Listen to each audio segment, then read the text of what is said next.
Hello and welcome to the WhaleFestLive Lounge, everybody. How are we?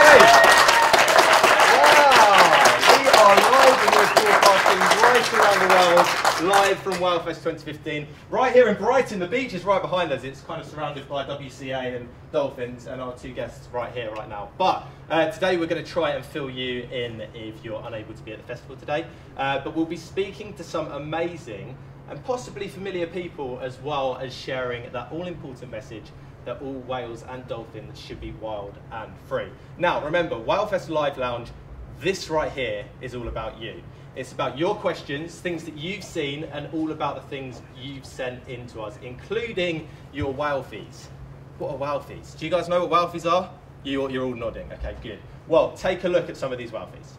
Now, WhaleFest has been asking you to send in your pictures with whales, and they've been coming in their absolute hundreds. So make sure you keep your eyes open for your whale fee. It could be on this show right now. Or if you haven't done it yet, make sure you do. Tweet it to @WhaleFest with the hashtag WhaleFestLive, and we'll be showing them throughout the show.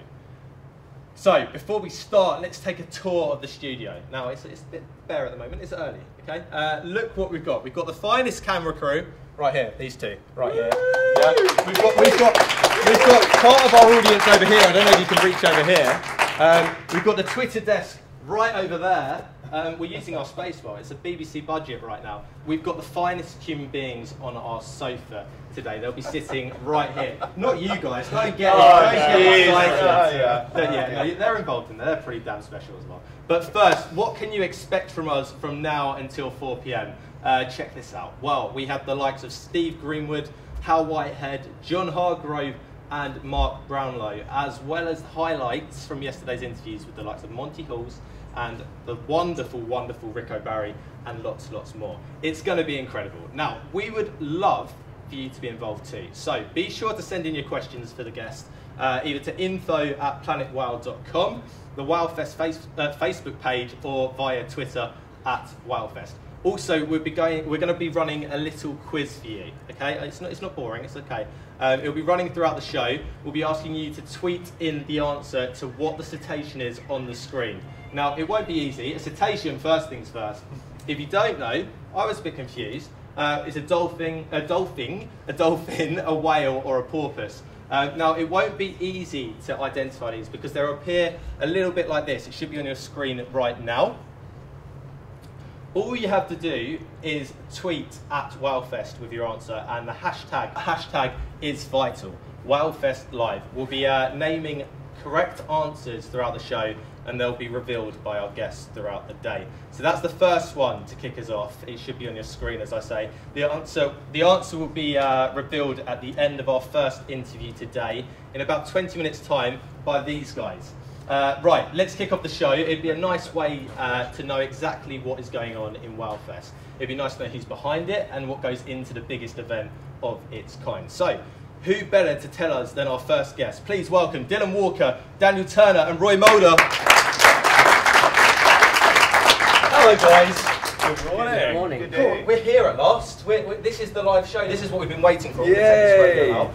How are we all feeling? Are we okay? We're excited? We've been having a good time. A little too much of a good time, but that's okay. Good. Well, that's right. Yeah. Is there a complaint of a sore head from last night? Was that correct? It was a good night in Brighton last night. It's a lovely town. Yeah, well, it's a great place to be. It's an absolutely brilliant place to be.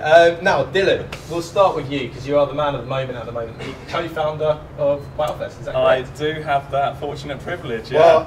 Well, tell us a little bit about WhaleFest. Tell us how it started. Tell us what it's about. Well, it's the fourth WhaleFest.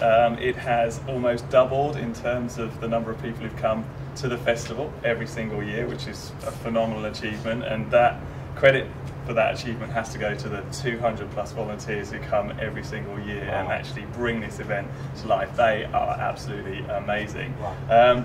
But you know, there comes a point where the number of people we can get into a single building isn't enough for us, and that's why we've got WhaleFestLive beaming out to the world. That's why we're here, especially for you fantastic. guys at home. And so how did it start? You're saying now we're expanding, which is brilliant. Yep. Tell us the story. How did you start? What was it like at the beginning? Well, Ian Rowlands, who really spends all of his time organising this whale festival, because it really is a year-round job now, even though it's just 2 days of the year when it actually happens, and myself, my role now is more with the World Cetacean Alliance, the charity that the WhaleFest works to support and benefit. But yeah, we in a bar, in a pub a few years ago, when we were talking about how we could bring all the people who are passionate about whales and dolphins together, so all of the amazing whale and dolphin watching holiday companies, all of the incredible charities around the world. There are more than 200 charities around the world who deal specifically with whales and dolphins, so a lot.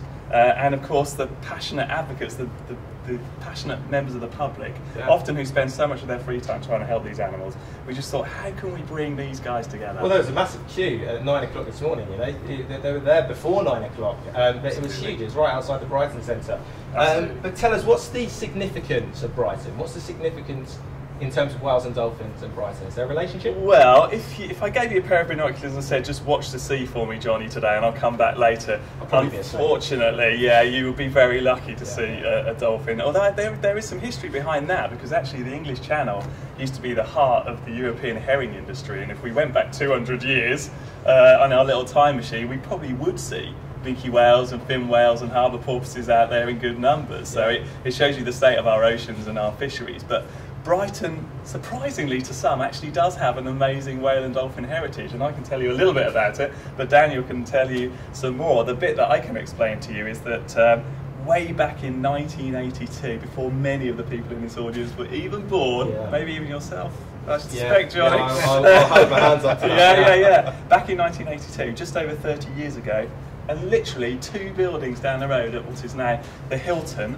the world's government met as part of the International Whaling Commission, and they actually banned whaling around the world right here in Give Brighton, that a round of applause, guys. And I have to say that I think it was the last Whale Festival when we were in the Hilton. We were in the very building. It was the 30-year anniversary, and we managed to find people who were in Brighton and campaigned, just like we have so many people in this building right now who campaign on the issues. And they had, just like we have today, they had inflatable whales out on the seafront, and to hear them telling their stories about 30 years ago, sleeping out on the seafront, being there when Japanese whalers were showing up, and rogue supporters. Yeah, absolutely amazing. And it really felt like a homecoming, really, for WhaleFest, but also this new alliance, the World Cetacean Alliance, to be kicked off in a place where all that actually happened. Okay, right, we'll move on. But I do have to pass you to Daniel, because he can tell you very briefly the other half of that story. I think for me the most poignant relevance to Brighton and WhaleFest is the fact that it was the last dolphin area in the UK was actually in Brighton. So where you have the aquarium down on the seafront was an indoor facility with 2 bottlenose dolphins called Misty and Silver, and they were 2 of the last 3 dolphins that were actually sent back to the wild, thanks to Born Free Foundation, who I work for, but a number of other organisations involved as well. And was it a successful release? Yes, it was. 1990s, and that was the last dolphin area to close in the UK. So we have no dolphin area in the UK. Wow. So give that another round of applause. There's going to be a lot of clapping. We're going to have more hands here today. Now, we'll come back to you in a second, Daniel, but Roy, you are the chair of the World Cetacean Alliance Interim Global Council. That is a long title. Good job you don't have to write that on your socks. I don't know who writes titles on their socks. People write names, maybe? I don't do that either. So, first things first, a simple question. What is a cetacean? A cetacean? A cetacean is a dolphin, a whale, or a porpoise. Okay. And they come in many different forms and shapes. We've got bottlenose dolphins, Pacific white-sided dolphins. We've got orcas, which a lot of people don't realize are dolphins. Wow.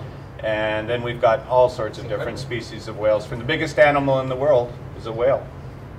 It's the blue whales. So they're pretty important in our world, you know, for numerous reasons. But what is the first objective, the main objective for the WCA? I think the main objective of the WCA is to see that captivity stops. And that could look many different ways. We're having the dialogue on what captivity could look like after captivity, and that's a dialogue that needs to be had. We can all say we need to free them all, but we're actually having a dialogue of what that could actually look like. Does that look like a net pen? Does that look like a release right back into the wild again? I mean, that's the ideal circumstance. We've seen lots of examples where we could let them go and they will thrive. Springer, for example, was re-released into the wild and just had a calf recently. So we can actually say they can be released into the wild and live like they did before they left. Fantastic. Yeah, it's great. And what's the relationship between, you know, the WCA, WhaleFest, Born Free? How do you guys work together? How do you... Well, that's the beauty of WCA. WCA is an organization of organizations and individuals, which makes us very unique. We formed the conservation groups, we've got the whale watching groups, then we have the scientists. Now we're all dialoguing together. We can have a much greater conversation about things than we could ever do in our own little silos, in our own little worlds. Often we have many smaller organizations that can only accomplish so much, but as a cohesive force, we can do so much more. And the beauty of it is, we're from all over the world. So when we get together like this, and we've been doing this for a couple of years now, we form some very good alliances and some very good friendships, and we can compare notes so that we are working on things. We have the best knowledge available because we know more amongst our collective selves than most people do. Incredible, incredible. Yeah. And, you know, it's like the UN of the dolphin and whale. Exactly. Yeah, excellent. Yeah. I like it. It's a great place to be. Now, Daniel, we're going to move to you. I've got down Senior Operations Manager, but we spoke before. It's a little bit more than that, isn't it? Well, I mean, it's a title. I mean, what you actually do on a daily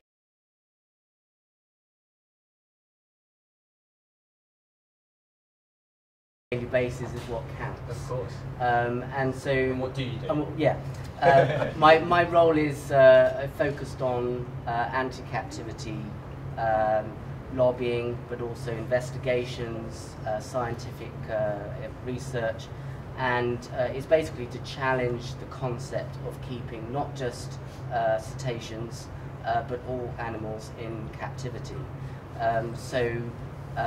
It's working with politicians, it's working with governments, it's engaging with the public. All those are necessary in order to achieve the end goal, which is to phase out the captivity of wild animals, including cetacea, and to have them better protected in the wild, and that's where they belong. Well, the strapline for Born Free is Keep Wildlife in the Wild, and it's essentially the same as this year's theme at WhaleFest, Wild and Free. Funny that.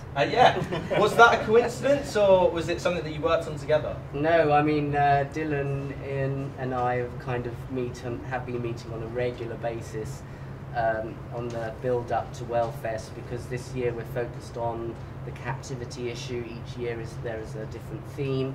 And it was integral that Born Free was involved, but also I'm the chair of the captivity working group for WCA, so the captivity issue was something for me that needed to happen this year. We've got a lot of work to do. There's a lot of new facilities being built around the world, and through WCA we're able to work together, build capacities, and actually identify campaigns that are we can realistically achieve, because that's what it's all about. And tell us, I mean, what is the importance of these creatures being in the wild? Why is it so necessary? Why can't they live in captivity? Well, all animals have needs. From the basics of food and water, suitable environment, expressing natural behaviour. But then some species are more complex than others and require more of a complex environment.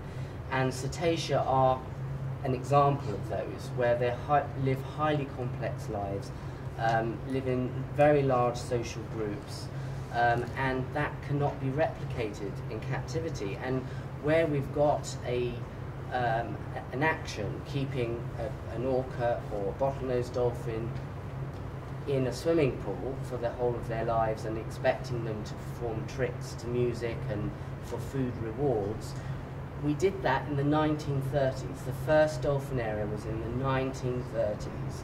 We're now 2015. Science has exploded since then. We know so much more about these animals, yet we're still expecting them to jump through hoops to music. I mean, this is something that comes up a lot there's obviously captivity, and then there's sanctuaries. Tell us a little difference. I mean, Dylan, we'll talk about this with you. Captivity, sanctuaries. Are sanctuaries a lot better than captivity, and why? Well, I mean, Daniel's more of an expert on this subject than me, but at the moment we actually don't have a lot of experience with sanctuaries. Right. But it's as Roy mentioned, it's an area that we are definitely working on. There are some examples. There's a very famous example from the orca Keiko that was the star of the Free Willy films, who through a huge fundraising effort, which was actually initiated by children as a result of the film. Incredible. When you think how old that film is now, actually, it generated a huge amount of interest in freeing captive killer whales at that moment in time. Yeah. Somehow we didn't make as much of it as the Blackfish movie is making now, so maybe that tells us something about our changing times. But you know, ultimately that particular orca spent some time in a wild sea pen. It was a protected area because he'd been in captivity for such a long time.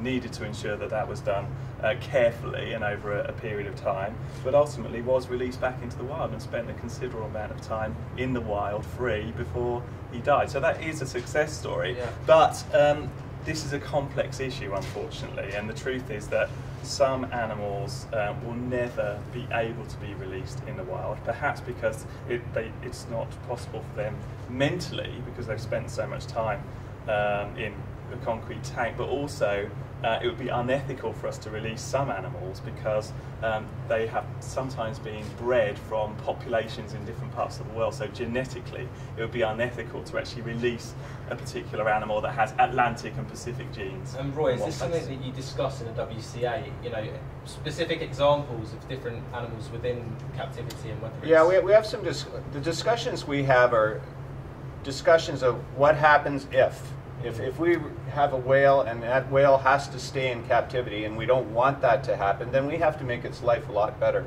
And in wildlife rehabilitation, there's a thing called enrichment. Yeah. And we want to make sure that they have the highest degree of enrichment, that they're not in a small little tiny pool where they can barely get their dorsal fin out of the water. And you can really see the difference between the captive whales and the ones that are out in the wild. If you take a look at a dorsal fin of an orca in captivity, it's always flopped over. If you take a look at a dorsal fin of an orca in the wild, it's rigid and straight like a razor. And so we know they're just not getting the exercise they need. And what is that purely due to exercise? Is it due to anything else, or why is the orcas? I think personally it's the fact that it just doesn't have the ability to move enough. You know, they're atrophying is what's going on. They're not, you know, they're used to swimming thousands of miles, and now here they are in a tiny pool. It's kind of be like living your life in a dark closet. And if you think about it, they have a sense called echolocation, so they bounce sound off of things. So can you imagine what it's like to be in a tiny little pool and these things they're sending at it? It must drive them mad. And you see that kind of behavior. You see a lot of psychotic behavior in animals that are trapped like that. And our hearts go out to it. We don't want to see that. We'd like to see them in a net pen. Okay. All right. I'm going to have to end you guys there. Sadly, we are out of time for that. I'm going to wrap it up here. But we need to ask you what the cetacean is on the screen. So it should be on a screen behind us, but I believe it's not. Producer, where is the picture? Okay, but the people on the sofas can't see it to tell us. So we won't worry about that. What we'll do is sort that out for the next time. Live TV, hey? That's great. We'll wrap it up with you guys. Thank you very much. Give them a massive round of applause, everybody. Right, thank you guys. Now, if you'd like to help support the campaign today, it's very easy to keep whales and dolphins wild and free with your help. We'd like to give you something in return. We're on eBay, the picture should be on your screen right now, and offering you the chance to bid for opportunities such as once-in-a-lifetime holidays. You can also bid for some beautifully designed celebrity whale towels as well. We've had artists all over the country designing those, each with a story to tell. You can also donate £3 by texting on your phone WhaleFest. If you don't know what a phone is, that's one right there. Text WhaleFest to 70007. Text costs £3 plus your standard message rate. That's WhaleFest to 70007.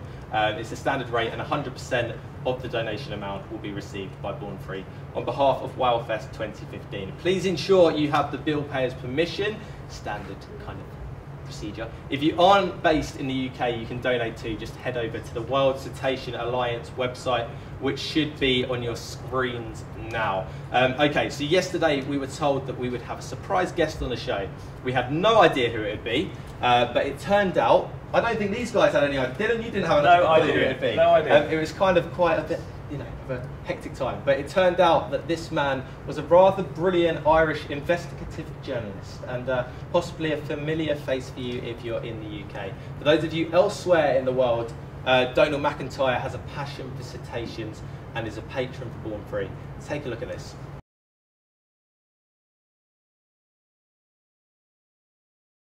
Okay, well this is an absolute turn up for the books, and we are thrilled to have Mr. Donal MacIntyre with us today. How are you? I'm delighted to be here. Thanks for having me. No, thank you for coming. I mean, it's a great surprise for me.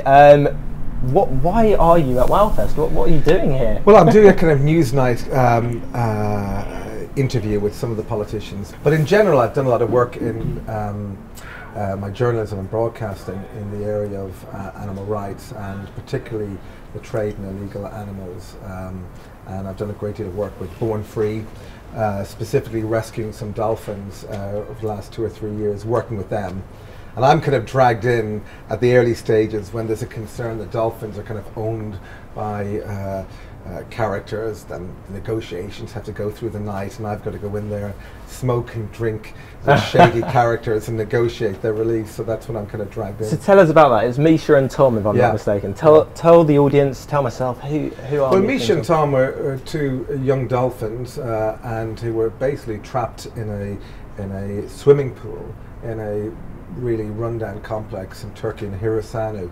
And it was just extraordinary. The water was so toxic and poisonous, they really had only a matter of weeks to live.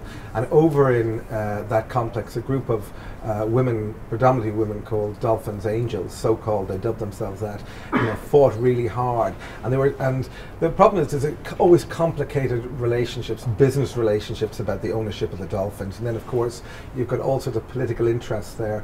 And so they were fighting hard there, they got lawyers involved, but they connected with Born Free, who had the technical expertise to rescue the dolphins, which we did. It was a long fight. We rescued them, we took them from the pool, and then we released them into the wild, a protective sea enclosure, marine enclosure, and then released them, and then that became part of a real authentic study. So before we talk about the release, let's talk about how you said how the angels, were they called? Yeah, Dolphin Angels. Dolphin Angels. How did you specifically become involved with Born? Were you already involved with Born Free at this point? Yes, I'm an ambassador and patron with Born Free, and they have. So they called me in. I've done a lot of work with them and hosting conferences and trying to highlight stories for them. But in this respect, they were having problems negotiating with some of the people who may or may not have owned these dolphins. So I was brought in, and there was a lot of drinking, a lot of smoking, and trying to kind of negotiate these very, very difficult tolerances, because these guys were saying, we want this amount of money, because some of them had a share in the animals, and some of them were working and were owed money by others who had a share, and they were saying, unless we get this amount of money tomorrow, we're going to shoot them. So it was a really and what goes through your mind when you're faced with this dilemma? If I don't do something, then those dolphins could be shot. What? Well, it's really difficult because you're working across cultural divides, and some of them were Russian, some of them were Turkish. All of them were desperate to some degree. None of them really had the animals at all, except as a commercial entity at the forefront of their minds. So you're just trying to, in many ways, it was a holding pattern, and it was about engaging with them. So I don't smoke, and I will enjoy a drink as much as anybody, but whatever they drank, I drank. Whatever they smoked, I smoked. So it was like traditionally when I used to do undercover work for the BBC, smoking, and I've done several anti-smoking public commercials, can I just say, but I did went undercover, and people would write in and say, that bloke smokes like a 16-year-old girl. You've got to do what you've got to do. But you had to do, and you mirror their behaviour, and by mirroring your behaviour, they kind of open up with you, and you share a cigarette, you share a drink, and then you kind of make it very human. And then you say, well, no, like Born Free did, they kind of looked out, helped, because you can't go in and just take the animals. because that is not possible.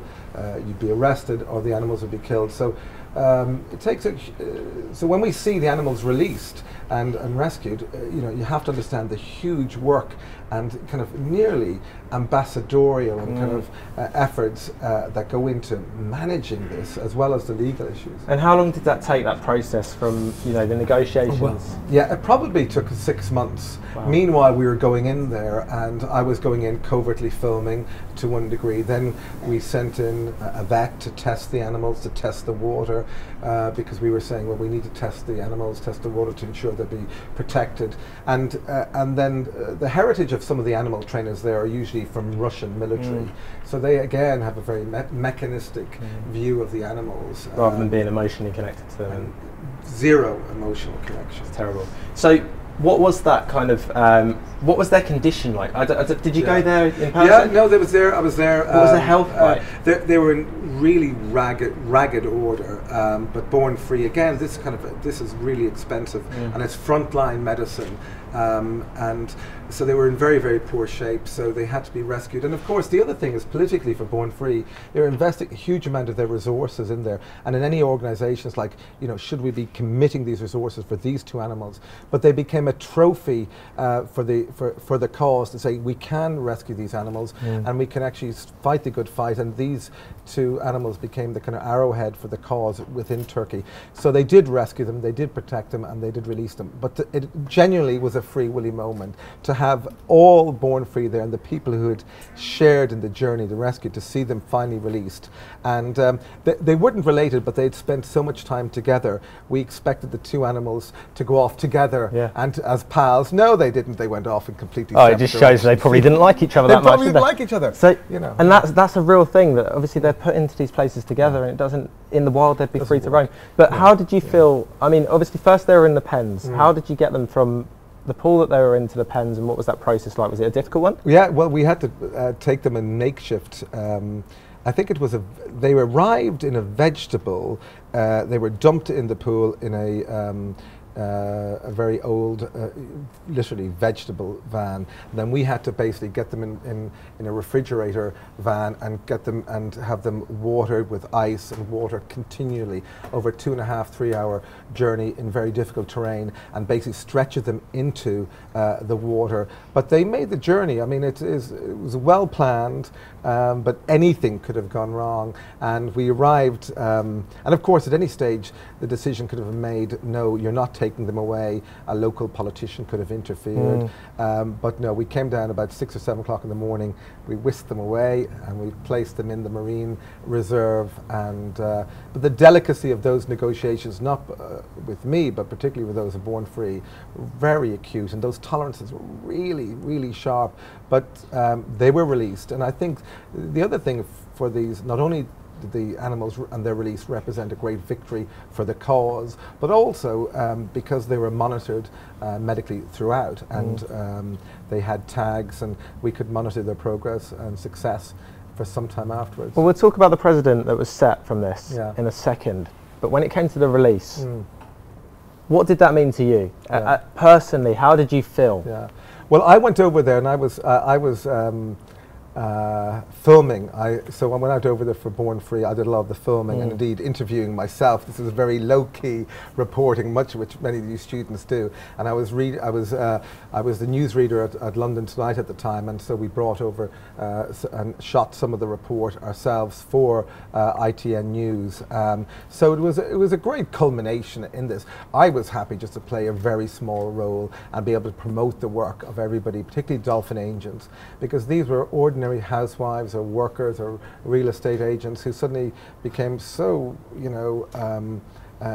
disgusted at the treatment of these animals. They felt they had to do something, and because they were expats, they're in a kind of vulnerable position. So they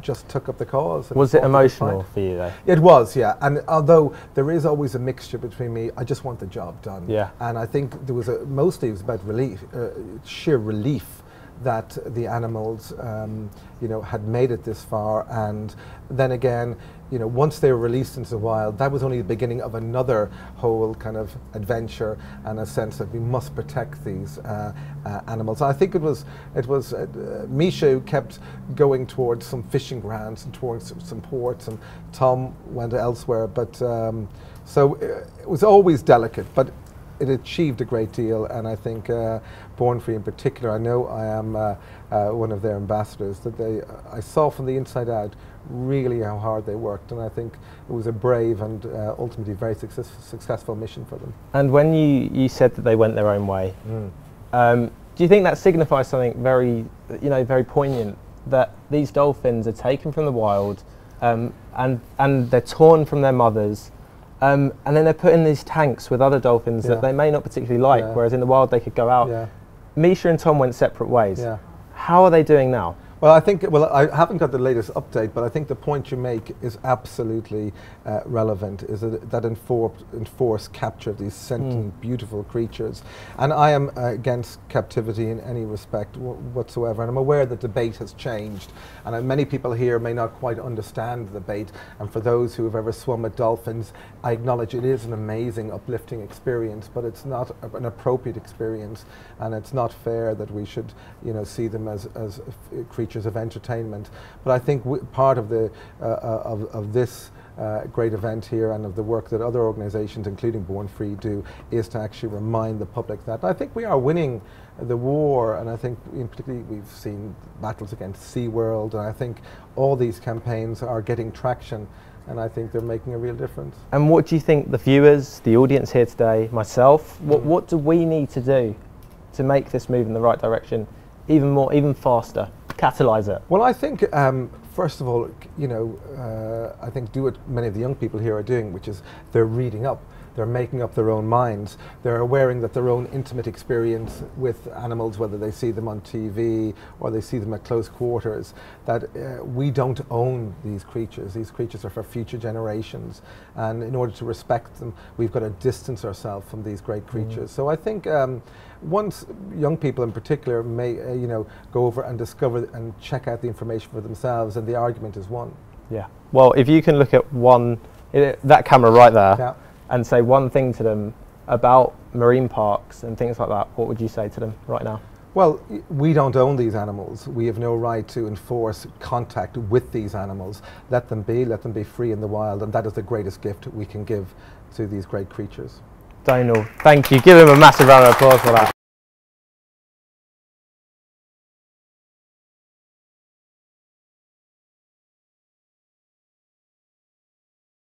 Now though, last weekend, a group of volunteers headed to the beach in 10s, 20s, 30s. At least. Yeah, I was going to say hundreds, that's a bit of an exaggeration. But there were a load of them that headed to the beach, and they all grafted together to make, of all things, a whale graveyard. A whale graveyard. The significance of this is? Well, it's all part of something that Daniel mentioned, which is awareness raising, really. You know, a lot of animals since the 1930s have died in captivity. How many crosses? How many what do they represent? Well, we did them in a shape, a special. You're about to find out. What? Yeah, you are about to. A special shape of a cetacean. Maybe people who are watching can work out which cetacean that is. But right, it's a mother and calf. They're going to have a little look, and they can see what happened. Fantastic. Take a look.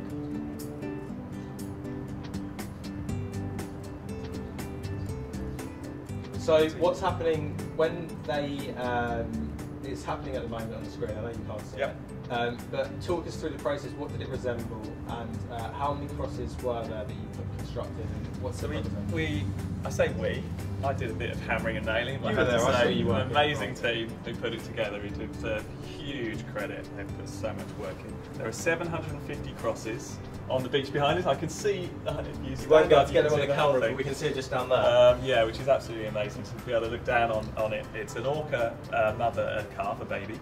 There are 750 crosses. They are all made out of recycled materials from old wooden pallets that have been broken down, turned into the crosses and repainted. There's a display board down there and something we're calling the whaling wall, which is basically a graffiti wall that people can write their comments and their thoughts about it. And it is to raise awareness really just of the sheer number of animals that have lived and died in a confined environment. And you know, as Daniel said, I think we have to sort of give human beings some credit. We didn't always know during that period that these animals suffer in the way they do, but we do now. Yeah, absolutely. Well, this is a really good organised swap over here. We've suddenly Daniel and Roy have turned into Steve Greenwood. You're free to go, sir. Thank you very much for being here. Now, Steve, come in towards me. I'm Johnny. We haven't met yet. How are you? Nice to meet you. Hello. Lovely to meet you too. Now, we've got Steve Greenwood with us. It's been a bit of a kerfuffle this morning, I'm not going to lie, but you're here, so everything's okay. Life's always hard. Exactly. It's it's a BBC budget programme. I'm sure you're aware of how they are. Now, how's it been? How's it been at WhaleFest for you so far? Oh, it's fantastic. Yeah, this is my first time at WhaleFest, where I spent quite a lot of time wandering around the stalls, talking to different people, talking to the Manta Trust, all the different scientists. I went to see Mark Simmons talk yesterday, which was fantastic. What was that on? So Mark's really interesting. So he was talking about the history of whaling, and the history of the International Whaling Commission, and what's been done, and so placing it in this big historical context, but also looking at what the future struggles are. And he's a man that really knows what's going on. And for you, why cetaceans? When did your interest in them start? Well, it's interesting because, of course, I'm working on a series about sharks. So I've never heart. Actually been lucky enough to make a film about cetaceans. Have you ever witnessed them in the wild, though? I've seen them in South Africa. Yeah. I've seen them in South Africa, but in truth, only by accident, because we were out trying to find great white sharks. But the coast of South Africa is just absolutely fantastic for cetaceans generally. Interestingly, how do they differ to sharks? It sounds a ridiculous question. I mean, sharks look evil, they look mean and scary. Dolphins arguably look more friendly with their smile, but is there more to it than that? Or do they have some similarities, or not really at all? Well, it's interesting because, of course, they're completely different animals, because cetaceans are mammals, and sharks are elasmobranchs, so they're cartilaginous fish. Right. But in fact, underneath the skin, I think there's an awful lot of similarities. And so one of the key things that makes them quite similar is that sharks are very large and they're long-lived animals, and they have a very low reproduction rate. Right. So you take sort of big animals like great whites, they might only have a couple of babies every couple of years, and so their reproduction rate is very slow. So in fact, the threats that they face are very similar to some of the threats that the whales face, because if you exploit them, if you decrease the population, then it means they get into trouble very quickly. They're not fish at all, sharks, really. They're not like salmon or cod that can have thousands and thousands of little eggs, and they can reproduce really quickly, so even if the fishermen hammer them, they've got that ability at some point to rebound. Sharks, when their populations are decreased, which is happening all the time at the moment, they have very little ability to rebound. So there's a big similarity, I think, between them. And what is that? Is that due to poaching, or is it due to nets, or? So at the moment, there's a fantastic research paper that was out recently by a man with a brilliant name called Dr. Boris Worm. Oh, great name. And he concluded that 97 million sharks are killed every year by commercial fishing. Now, some of that's bycatch, which is supposedly accidental, but most of it is on purpose for a variety of things, shark meat, but increasingly, most importantly, for the shark fin trade in Asia. Right, okay. So you mentioned the offspring. With, for example, orcas, they say that their calves stay with them for life. With sharks, how does that work? Not so much. So, I mean, one of the great turnarounds, I think, in cetaceans in the past 50, 60 years is us realising how intelligent and how sociable and how smart and how caring they are. And that's been one of the great big breakthroughs. And I think one of the big changes in us understanding and being feeling much more empathic, I think, towards whales than perhaps previous generations did. Sharks aren't like that. I mean, sharks put an enormous amount of resources into giving their young the best start in life, but as soon as they're born, that's it. They're gone. They're gone. Really? Yeah. So well, what? They give birth, they just keep going. They just keep going. Absolutely. Oh, wow. So I mean, sharks. Just to get a little bit biological. Yeah, so there's sort of two ways that sharks have babies. Sometimes they lay eggs, but these are not like your box standard ordinary boring eggs like sort of salmon, rail, and things like that. these are extraordinary eggs that are really huge. We filmed a shark called Port Jackson, which is an Australian shark, and the female lays an egg which is the same size as her head, and it's shaped, I can imagine all the ladies. Yeah, so I was going to say, I had a and few. it's shaped like a corkscrew, and this is like a complete life support system for a baby shark, and it lasts for 11 months after it popped out, and when the baby shark comes out, it's a complete ready-to-go animal, Right. completely fully born and grown. And then you get the other sorts of sharks which actually have live birth. And in fact, they're an awful lot more like mammals than you might imagine. They have the equivalent of a placenta Yeah, of course. and an umbilical cord, and when the babies are born, they even have belly buttons. Oh wow, I never knew that.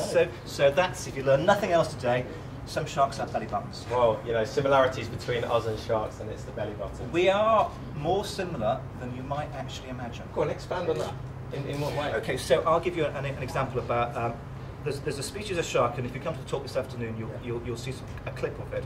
There's a little species of shark called the epaulet shark, and it's tiny. It's about 2 foot long. It's called the epaulet shark because if you can imagine if sharks had shoulders, it's got 2 little sort of black patches, black badges. So it's called the epaulet shark. And if anyone's ever been to a coral reef, then there's different bits to a coral reef, and there's one area which is called the reef flats, which is super, super shallow. Right. And this is where the epaulet shark likes to hunt. Because it's so little, at high tide it hides away because the big sharks will eat it. But when the tide goes low, it comes out and it feeds on the crabs and the worms. Right.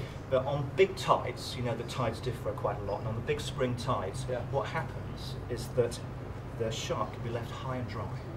And so this shark has actually evolved the ability to walk across land. When I first heard about this 2 years ago, my researcher told me, I said, I don't believe you, because if it was true, it would be in all the papers, because it's the most amazing thing ever. But actually, no, it's true. So if it's caught out by the dropping tide, its little pectoral fins, it can shuffle from side to side, and it can get back into the water. But the thing that I think is really fascinating about this is that scientists are really interested in how it survives and how it does this.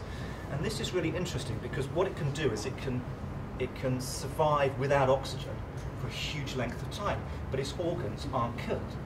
And now that's really interesting because if you imagine what it's like to have a stroke or a heart attack, and what kills you is that your organs are starved of oxygen.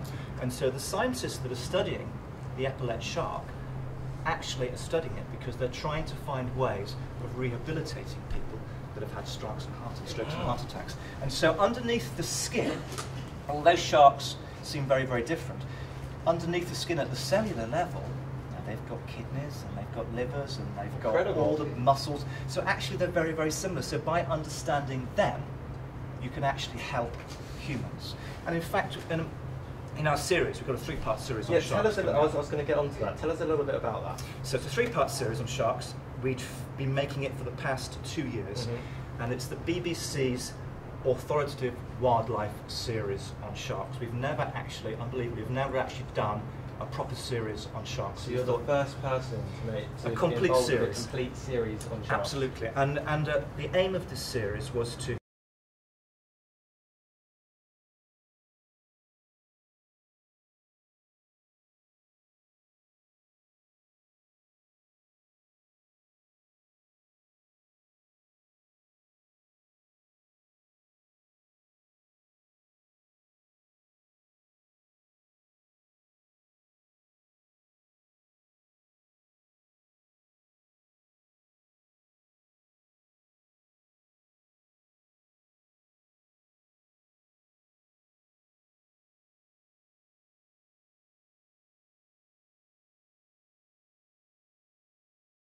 coral reef. You'll see that underneath the coral reef you get these bommies, you get these little caves, and the tasseled wobbegong, it sits on the ground, motionless, waiting for little fish to come past.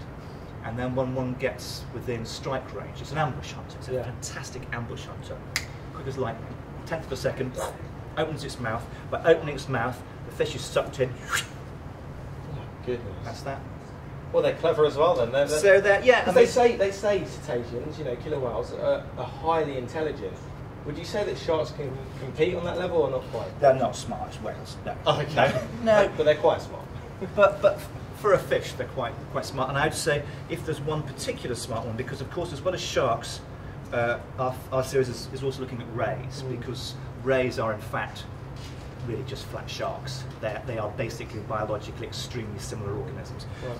And manta rays have the biggest brain of any marine fish. Not as big as dolphins and whales, of course. But, and so these are very, very intelligent animals. And one of the things that scientists have been really confused about is that why does a manta ray need to be smart?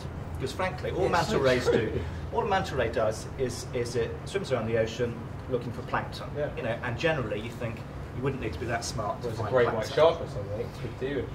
But actually, manta rays are really smart, and so they're just beginning to discover why manta rays are so clever. Oh. And if you want to find out, you have to watch the TV series. And when is Program that? Tell us. 3. Yeah, that was a great plug to that. That was very I'm convenient. plugging it like anything. No, So do we it. are going out in May Okay. on BBC One. The final date hasn't been officially announced, but if you look at your Radio Times, your electronic program guide, you will find it will be on BBC One, 9 o'clock, and it's 3 60-minute episodes. And it's called Shark. called Shark. Funny enough. Says what it does. Yeah, That's what it says on the box. Just in case anyone gets confused. But so tell us. I mean, is this your first time filming with sharks, or have you filmed with them before? My very first time. And how did you find it? What was it like to film these animals? How did you do it? It's hard. It's hard because, well, that sounds silly. They live in the sea, and so little is known about them. Yeah. I mean, of course, the big difference between sharks and whales is that whales need to come up to the surface to breathe, and so if you want to find them, they're an awful lot easier to find. And so you can place satellite tags and acoustic tags and things on whales, and when they come to the surface, you can find where they are. Sharks, not so much. You don't have to do those sorts of things, and so sharks, very little is known about them. So when you talk to the scientists and say, well, where are they? Yeah. Quite often they go, well, I don't know. Yeah. I don't know where they are. Well, they might be over here, or they might be over there. Yeah. So filming sharks is tough, because sometimes you turn up and the sharks don't. So the stereotype is that you see this massive fin in the water, and arguably you get that stereotype from the film Jaws. How do you think that's affected the name of sharks? Well, it's interesting. So Jaws came out 40 years ago this year. It was the 40th anniversary of Jaws, and I'm not knocking Steven Spielberg because it's, you know, I love my movies and it's a great film, but it didn't do the cause of sharks a whole lot of good. But I think people have always been frightened of the idea of undersea monsters, whatever it is, and I think the sharks and the great whites in some ways is just the latest iteration of something which is a deeper and more primal fear. But I think after 40 years, it's really time that we started rebranding sharks, because they are not.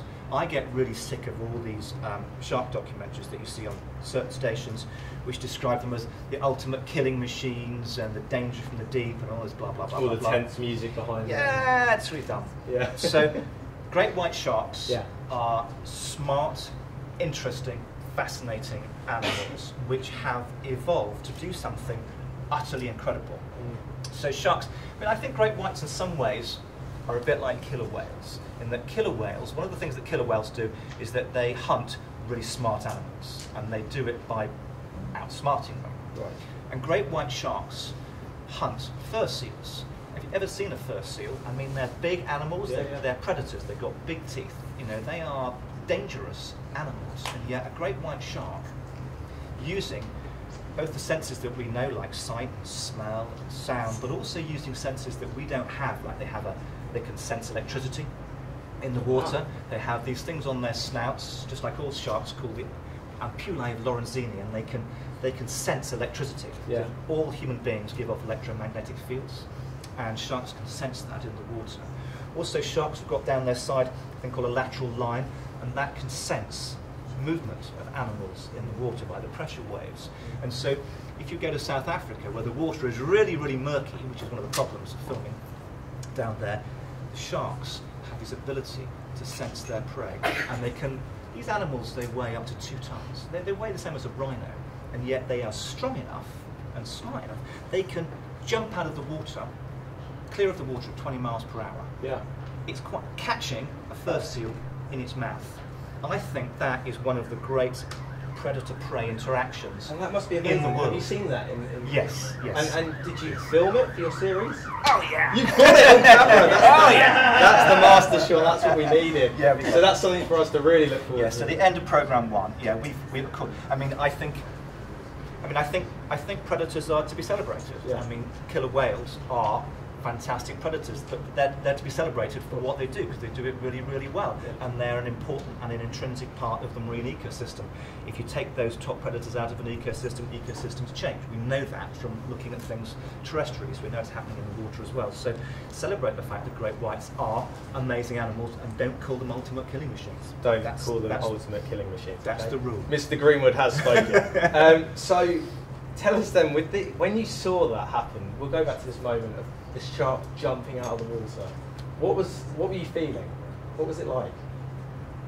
I was thinking, please God, may the cameraman be turning over and focused on the right spot. Yeah. Because it's really, I mean, it's massively hard to film. It's massively hard to film because, of course, you don't know where the shark's going to jump out of the water. It's like looking out there and saying, where should I focus the camera? It's a gamble, isn't it? It's really, really, really hard. Yeah. So we spend quite a lot of time missing it, and in fact, although it's always shown in slow motion, the truth is it happens in a second. Yeah. And so when it actually does happen, I mean, we first caught it after 7 days of going out filming every morning. When it first happened, my first thought was, did that actually happen, or do I just wish it to happen so much that I dreamt that it actually happened? Until there's a moment of silence and we all went, did we get it? Yeah, I think we got it. It's happened. Yeah, we got it. That's incredible. So, Steve, when you're in the water with these creatures, can you call them creatures? They are creatures. Just to clarify, do you have this sense of fear, or do you know them enough now to think, oh, okay, we don't need to be too scared? Well, so there are 510 species of shark. Of that, I would say there are probably 4 or 5 that one needs to be wary of. Right. Because they are, after all, they're large predators. I wouldn't wander through the Serengeti at night without being slightly wary of the fact there's lions around. It's exactly the same thing. Sharks don't target humans, but we can get taken by mistake. Some sharks, like tiger sharks, have got a massively wide prey base, and they might take a nibble to see what we taste like. And so the key thing is that you understand their ecology, you understand their behaviour, you don't act like a macho guy, you're respectful of their space, you understand the body language of sharks, because sharks can actually communicate what they're feeling by their position in the water, by their position of their fins, and you respect that, and then you keep the distance. You just don't do anything dumb. I mean, you wouldn't walk across the Serengeti dressed in a zebra suit, and if you did, you got attacked by a lion, everyone would go, well, you're stupid. But people go to where great white sharks are, dressed in wetsuits, sometimes just spear fishing, just like a seal. And we've just got to be a little bit respectful of the fact that these animals are predators. So you would say then that the majority of shark attacks are mistaken identity, or them getting too, or us getting too close to them? Well, I mean, the majority of attacks are probably from great whites or sometimes from bull sharks. And so bull sharks hunt in water which is incredibly murky, and so they probably can't tell the difference potentially between a human being splashing around the surface and another creature splashing around the surface. A great white, it could well be mistaking us for a seal, and when it's in attack mode, it'll just getting us wrong. So there's no evidence that humans are deliberately targeted whatsoever. There's no evidence that there are rogue sharks going for humans. That's all nonsense. But you just got to be a little bit careful. I will most definitely make sure I'm careful when I'm around sharks, I promise you. Steve, any quick questions from the audience for Steve? It has to be a quick one. Any questions? No. Okay. All right. We'll keep that then. And tell us, when is the series on again? Just remind the camera. Speak for that camera right there. The series is called Shark. It's 3 60-minute programmes, and it'll be starting on some date in early May on BBC One. Hope you watch it. We will watch it. We will watch it. Steve, stay right there. Thank you very much. Okay, now though, massive round of applause. Come on. Massive round of applause. Thank you. Now though, a pressing issue that in reality not nearly enough people know about. Do you know the way that many marine parks around the world get their dolphins and whales? No? Well, yesterday I caught up with one of the most inspirational men around, a former trainer of the well-known flipper dolphins, I guess you guys know who I'm talking about here, who has since turned into one of the greatest opponents of the captivity industry, and not to mention he's the founder of the Dolphin Project in the UK. Here's Ric O'Barry's story, as well as the horrific issues of Taiji in Japan. Now, I've been looking forward to this for a long time. One of the most passionate, inspirational and committed men in the industry who has campaigned for over 40 years to keep dolphins out of captivity. In this rare opportunity to see the acclaimed founder of the Dolphin Project, star of The Cove and passionate campaigner, please welcome Mr. Ric O'Barry.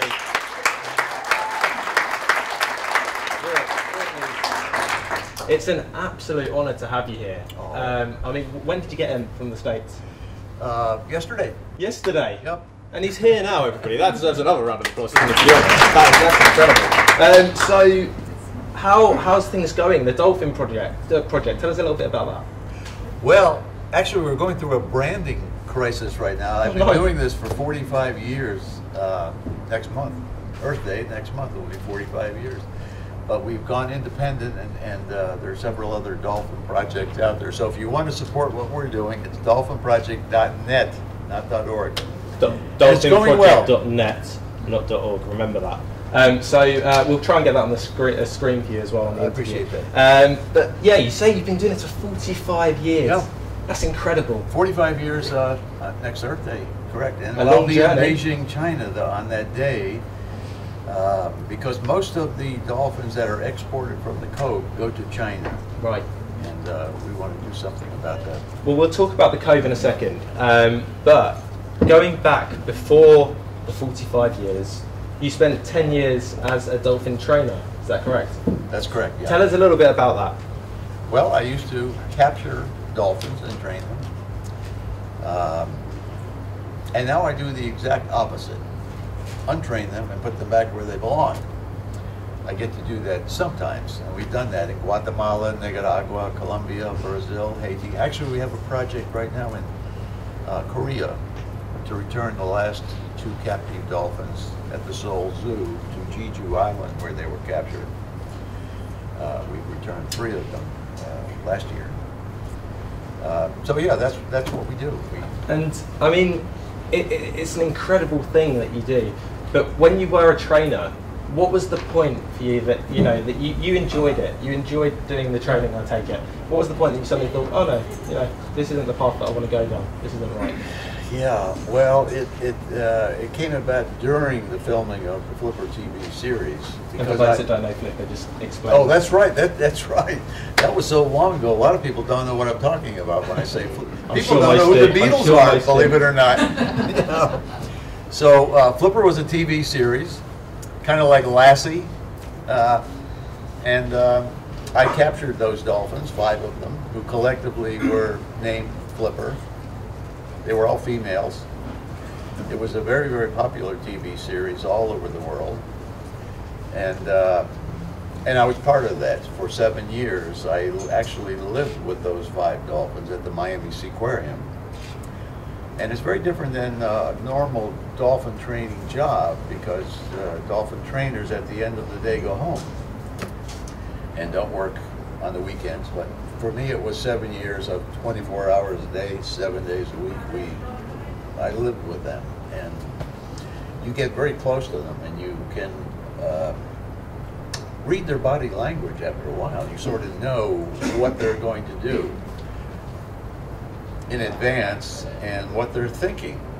Much like a lot of the audience here have pets at home, pet dogs and cats, and if your dog is coming across the room or something, you can anticipate what they're going to do. You just know them, And so we became very, very close, and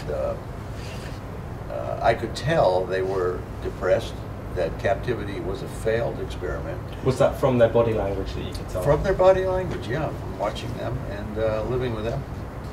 So I've got to ask you then. You could obviously tell that they were depressed. Yeah. Was there ever a sense of guilt there, that you'd captured them from the wild, that it could, you know, the way they were feeling could have been essentially from what you were doing, taking them from the wild. Absolutely, yeah. And was that one of the main motivations to? Yeah, that was my motivation, actually. When I quit on Earth Day 1970, I was going to free every captive dolphin that I could. And I was arrested for the first time in my life in Bimini, the island Bimini in the Bahama Islands, trying to free a captive dolphin. Yeah, you can see the depression. Most people who go to dolphinariums don't see the same thing that I'm seeing. We're looking at the same thing and seeing different things. They can't see beyond the dolphin smile. It's literally an optical illusion. Yeah. And this multi-billion-dollar industry is based around that optical illusion. I can see beyond that. Tell us a little bit about your book, because that explains all about that, doesn't it? Behind the Dolphin Smile, yeah. That's what it's about, those flipper years. I wrote a sequel called To Free a Dolphin. It's out of print now, but it can be found on Amazon for used copies for $1 or $2. But it's about the years during the Flipper television series and the movies and the birth of the Dolphin Project. So, obviously, 45 years, like we say, is a long time. Yeah. What's the progress that you've seen from when you started to now? Well, I see an enormous amount of progress. In what way? Well, in 1970, when I started speaking out against captivity, there was no such thing as Greenpeace, Sea Shepherd, PETA, Born Free. None of that existed. I was like this fool. On your own? Yeah. And so when I'm doing an interview, I have to define the problem to the journalist who doesn't get it. I can tell by their body language they just don't get it. They just think I'm making this up. Today, it has become a mainstream issue. That's the progress. I think we'd all agree, actually, that Ric has been one of the main contributors to raising this awareness, and I think we should give him a round of applause. I mean, so many people are touched by what you do, and I mean, was that the strangest thing for you, going through the 45 years, that you're actually realising that people's heads were turning, and people's minds were actually thinking more like yours? How was that for you to see that? Was that quite emotional, or? Well, it still is. I'm still in awe of that. There were more captive dolphins in the UK than there are in Florida. They're gone. There were so many dolphinariums in Germany. I've been campaigning in Germany for I don't know how many years. There's only one left. In Switzerland, they're all gone. So I see tremendous progress. People who are getting involved in this movement in the last 10 years or so, they may not see that kind of progress, but it's there. It's become a mainstream issue.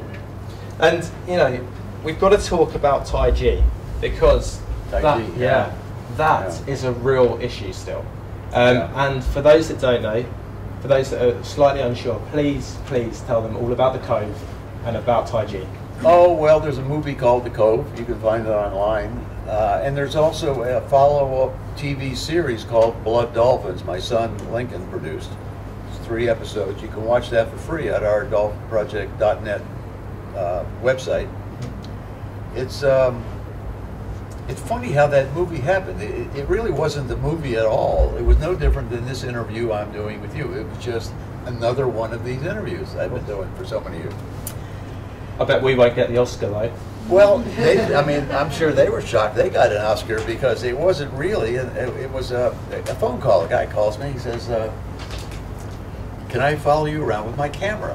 I said, "Sure. I'm going to Tai Chi tomorrow." He said, "Well, I'll meet you there." And he hung up the telephone and went out and took a 3-day crash course on how to make a movie. He never made a movie before. Which is a wonderful, wonderful story. I love telling this to film students, and I told that to my son. And he went out and did the same thing and made this great television series. And it's really true. Anybody can do it. You just have to film everything And then surround yourself with people who know more than you do. Writers, editors, so forth and so on. And that's the new activism. The Cove, blackfish, blood dolphins, that is changed. That's why SeaWorld stock is plummeting. People are becoming aware. People who were not aware earlier and weren't even aware that they weren't aware. So these films, are really powerful. And they've made my life so much easier. If I'm doing an interview now, if the journalist saw the Cove, I don't have to define the problem.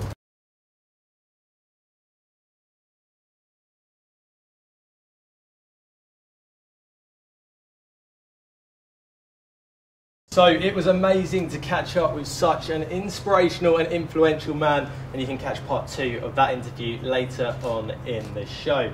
Now though, from one inspiration to another, I've been very excited to meet this man. He's a former killer whale trainer who started his career at SeaWorld San Antonio in 1993. 22 years later though, he's one of the most well-recognised opponents of the marine park that is responsible for introducing him to his life's true passion. From the life-changing documentary Blackfish, please welcome Mr. John Hargrove, everybody.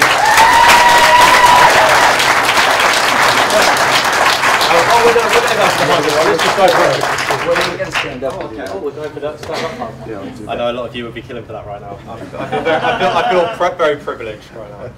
I think my girlfriend at home would be like, oh wow, you just got to do that. Right, let's get on with the actual interview then. So, how are you? I hear that you had a bit of trouble getting here. I did, but that's normal for me. I miss flights a lot. It's a problem. Right. So I missed a flight out of New York, but I made it. Oh, so, the fact you say I miss flights a lot. I do that as a regular basis. It's a big problem, and not so easy when Europe is involved. Yeah. So makes it more difficult. We're quite a big problem over here. Yeah. Well, I'm sure you're a busy man. I made it. And we're glad he's made it, aren't we, guys? Yeah. Go on, give him a round of applause for being here. We want you guys clapping everything that he says. So, let's get on with it. At which point did you know that you wanted to work with killer whales? What was the point for you? I was 6 years old, so it was 1980, so that dates me. Everybody knows I'm 41 now. But you look about 5 years older than me, and I'm 20, so you're doing well. He's lying. He was paid to say that. It's not true. It's not true. 6 years old, 1980, SeaWorld of Florida, and I was with my mom and my stepdad. It was my first trip to SeaWorld, and my first time just being in that stadium, and it was 5,000 people, and the music, and I was already an animal lover. You know, we had all kinds of stray dogs and cats and everything. You just get, it's such a seductive environment. You just get pulled into it, especially as a child when you're so impressionable. You know? Yeah. I mean, well, like you say, you see the smiles on the dolphins, you see the music with the orchids, and you think it's magic. Absolutely. But obviously, we know it's not. So let's see. What was the point that you knew, though? You knew at 6 years old that you wanted to work with them. How did it all start? How were you able to work with them? I was quite a bit of a freak as a child, wanting to do it. So meaning that I was just obsessive about it. Like once I saw it and knew that I wanted to do it, I would like read the Encyclopedia Britannica, and of course they only had like 2 pages on dolphins, bottlenose dolphins in it, nothing on killer whales. And I would just read the pages over and over again, desperate to try to get information. Once I get a little older, I started writing to SeaWorld of Florida. What do I need to do to become a trainer? Dan Blasco, who was the director at the time, he did write me back, and the letter was one of those, this is great, you want to do it, but there's so few positions. Have your plan B and plan C, because very few people get this opportunity. Right. And I remember being crushed, you know. Were you crushed or were you inspired to continue? Well, both. I was like, I'm going to do it. I'm going to make sure that I'm the strongest swimmer, the best applicant, everything that he said to do on here, I'm going to do it. But at the same time, I was like, what? This is someone telling me that my dream may not happen, and what if it doesn't happen, you know? I wanted someone to write me back and be, oh, of course, you're going to be the perfect candidate when you grow up. Yeah, you're a child now, but when you grow up, we're going to hire you on the spot. You know, you want to hear that, but that's not reality. So when it came to the time that you got your first gig, you're able to, you know, swim with orchids. I take it that they didn't just plop you in the pool with the orca. There must be some sort of kind of training. Yeah, a long time. Purpose. What do you do? Do you start with dolphins or? How Yeah, so I started I think when I swim tested, I was still 19, and then by the time the paperwork went through, I just turned 20, so I was very young. I was an apprentice at Shamu Stadium, but when you're an apprentice, you don't do anything with the animals. So your job is you scrub buckets, you clean, you talk the lines in the show. No interaction with the whales whatsoever, and it's like that for the first 2 years. And usually what happens is, and you can start at sea lion or dolphin, you don't have any control over it. So it's wherever management feels like your skill set best suits the company. So I was an apprentice at Shamu, and then at the point that I was the next level, once I got promoted to the next level, you're still too low to really do anything with killer whales. So now they want to send you to another stadium to learn on animals that when you make mistakes, because you will behaviorally, you'll get bit, things will happen, you'll have aggressions, but you won't die. Yeah. So you'll go to Dolphin Stadium, you'll go to Sea Lion Stadium, and then if they still want you at Shamu, as you get promoted higher again, you've demonstrated those things they wanted to see from you behaviorally, then they'll move you back. So that was my trajectory. I never went to Dolphin Stadium, so I went Shamu Stadium, Sea Lion Stadium, and then as soon as I got promoted to the third level, which was trainer level, which was the first level that you can really start having true interaction with the whales and also swim with the whales, they moved me back to Shamu. So that was, at that point, 4.5 years. Now, I want to ask you how you felt the first time that you worked with orcas, but first of all, what I think is important is to ask, at this point, did you feel cared for by the management at SeaWorld? Did you feel like they respected your health and safety? Were you under that? No, that's actually the first shock and the first dose of reality that you have with SeaWorld, because I remember even getting clothes and stuff, getting ready for my move to San Antonio and not getting a leather jacket because I'm like, oh, I'm going to SeaWorld, and they would think I'm wearing a leather jacket, and that would be horrible. And I get there and find out like all the male trainers at Shamu Stadium are hunters. And it pops this bubble.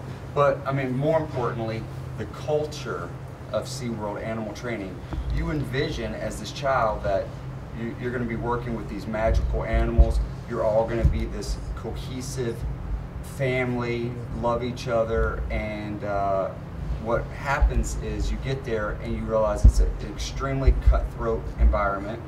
All the trainers are competing against each other, and that is exacerbated by management. They encourage it.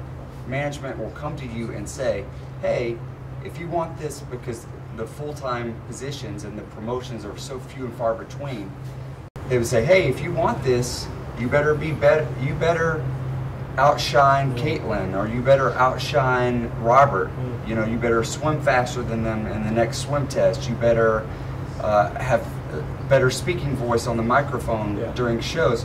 So they encourage you to compete with each other, which causes more of a cutthroat environment. And then you realize too that the way that they treat you, it's a very, and this is to use another friend of mine who's a former trainer, it's her words, it's a fear-induced environment. Right. So it's not a loving, nurturing environment where they're wanting you to succeed. It's you're gonna learn by fear.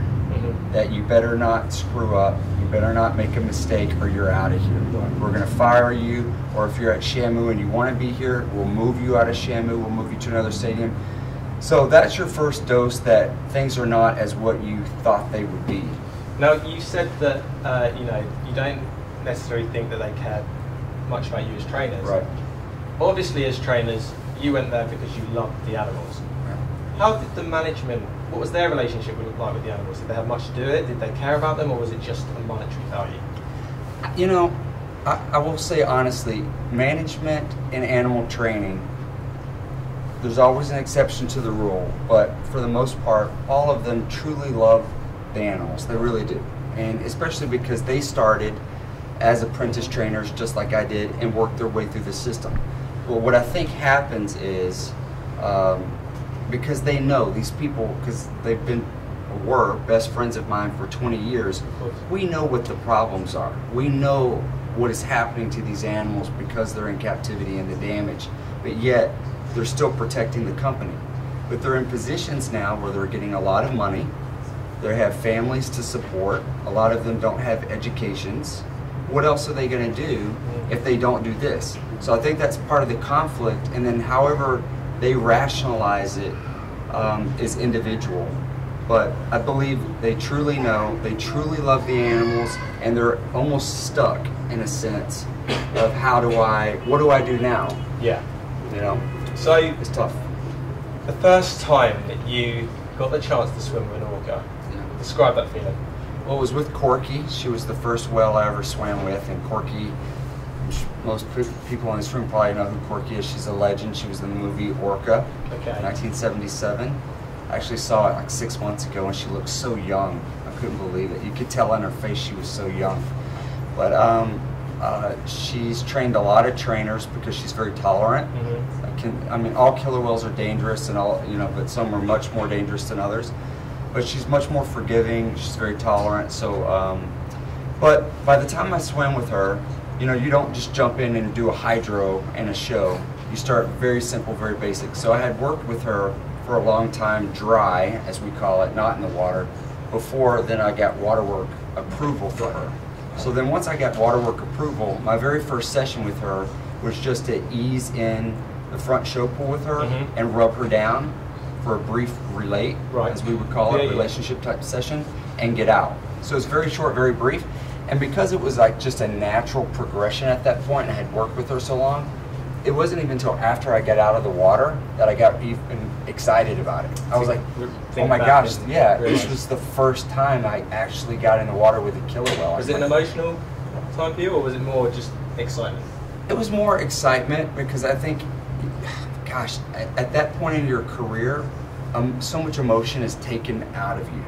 You're treating things already so clinically. You're looking at things so much through a behavioral prism that we don't come to work and we're not these emotional people, because we can't be emotional in show. We can't be emotional in a session because you're constantly making these life and death decisions behaviorally with the whale. So it causes you to be very abrupt sometimes. So did this lack of, you know, where you have to kind of distance yourself slightly emotionally, did this have an impact? In the year 2000, you were obviously among a team of trainers that performed the first successful artificial inseminations. Did you have to be emotionally distanced to do that? Did you feel like what you were doing was wrong or beneficial? At the time, beneficial, and I was proud of it. It was with Kasaka, and I worked with Kasaka. I swam with Kasaka in Blackfish. She's the one that's dragging Petey, bald-headed guy, down to the bottom of the pool repeatedly. She was considered, Telecom, as you guys know, is a non-waterwork whale. We never swam with them, even though, of course, what happened with Donal.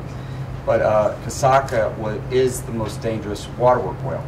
Well, I also swam with her. I was very close with her and loved her very much. And I felt at the time in 2000, because this was the first successful one in the world, that I was overjoyed to be a part of it. I was on the team. I helped to train it. I was there to do it the day we actually did the procedure. And I just remember being excited about it and feeling like we were something that was first in the world. But my views on that radically changed later once I realized what we truly were doing and what was happening to the whales because of it. And explain, what is that radical change and why? So I'll just give you an example. So I did, artificial insemination on Kasaka in 2000, and I remember after this session, being so excited with Kasaka afterwards and just praising her and running around the pool and playtime and just thinking it was the greatest thing in the world. And then as time went on and we were training it, of course, training on, won't get into graphic details, but training it on the male side, training it on the female side, you slowly start to see how invasive it is, especially for the females, and what we're Could you sense that from the animal? I'm sorry? Could you sense that? Oh yeah, absolutely. So Kasaka often, and so would Takara, when later I would perform artificial insemination on Takara, they would close their eyes, they're in pain, but because of their relationship with you, they'll tolerate it. Yeah. Even when we would drill their teeth, we would do it with no pain medication, and I mean, imagine us getting our teeth drilled with nothing, no shot, and here my hands are in the mouth of this killer whale. All they have to do is close their mouth and take my hand and my arm off, and they're allowing, yeah, the bond is so strong, they're allowing me to manually drill their tooth that's already infected and already abscessed. Yeah. So the relationship, what they will allow you to do, which is even more heartbreaking when you realize really what we have taken from these animals and how willing they are still to this day to do for us. But to go back to your question about, so by the time, I'll just fast forward to 2011 was the last time I artificially inseminated Takara, and I did not want to do that. I did not want to put her through that, because at that point we had taken her from her mother, Kasaka.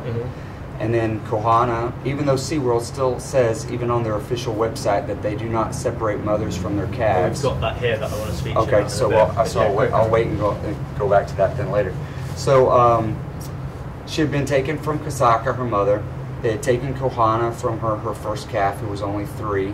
And then she had Trua, and then they took her from Trua when he was only 3 to ship her to Texas while she was 7 months pregnant. And after she had Takari, now we were artificially inseminating her again. And I knew Takara from the California days, and now I knew her, we were reunited in Texas, and I can tell you honestly that her spirit was broken. It was a totally different whale. The whale that I knew from California, and how joyful she was, and how interactive and interested she was, and she just, there was like a part of her that had died. It's just a breeding machine. Yeah, and I mean, and think of it in people terms, if we had been put through this repeatedly over and over again, and moved and stripped from our family units, and I mean, of course, I mean, something inside us would die in that process. So when I artificially inseminated her in 2011, I protested I did not want to do it. Yeah. I did not want to do the procedure on her. I'm the one who did it, but because I had the strongest relationship with her, and I wanted her to be the most comfortable she could be. But I made it clear that I did not think that we should do this procedure on her, to put her through it. And so when we did it on her, I remember saying to her after the procedure, well, as I was holding her and as she was being inseminated, and then afterwards keeping her in that position, I was just apologizing to her over and over again. I was just telling her, I'm sorry. I'm so sorry. You know, I can't control it. You know, like I tried to stop this, but I couldn't stop it. The guilt must have been horrible. It was horrible. Okay, moving on, because I mean, we could speak for hours with you here today, but tell us about Dawn. Can you be more specific? Yeah, okay, tell us about the incident that occurred. Tell us about Dawn as a trainer, first of all, and she was a senior trainer, and everyone was in disbelief. Yeah, Dawn was, and I knew Dawn really from Lindsay in France, because when I left SeaWorld in California, and I went to Marineland Antibes, and I was a supervisor there for a couple of years, and then later came back to SeaWorld in 08 just to 2012. Lindsay Rubenkamp was the other SeaWorld trainer that went with me to France, and she and I were the 2 supervisors. Well, she was best friends with Dawn. So the first time that Dawn and I ever met was when she came over to visit Lindsay in France, and it was during 9/11. Right. So it was very interesting. Everyone knows where we were during 9/11, and Dawn and I were together in my village in Antibes when we got the news, and it was just her and I hanging out for the day. I wasn't a part of Dawn's everyday life because she was in the Florida park, but we knew each other and of each other's careers through Lindsay, and then later through a former best friend of mine, Wendy Ramirez. And when Takara was in Florida, Dawn was Takara's primary trainer, and of course I was Takara's primary trainer where I was. So we had that connection as well. But she was very strong behaviorally. She was a great showman. You can just watch video of her and see it. She was great in the water. The whales loved her. And, you know, she was very on top of it behaviorally, as far as, you know, knowing the rules, following the rules, not making behavioral mistakes, making sure other people she was responsible for, because being in that leadership position, are also not making behavioral mistakes.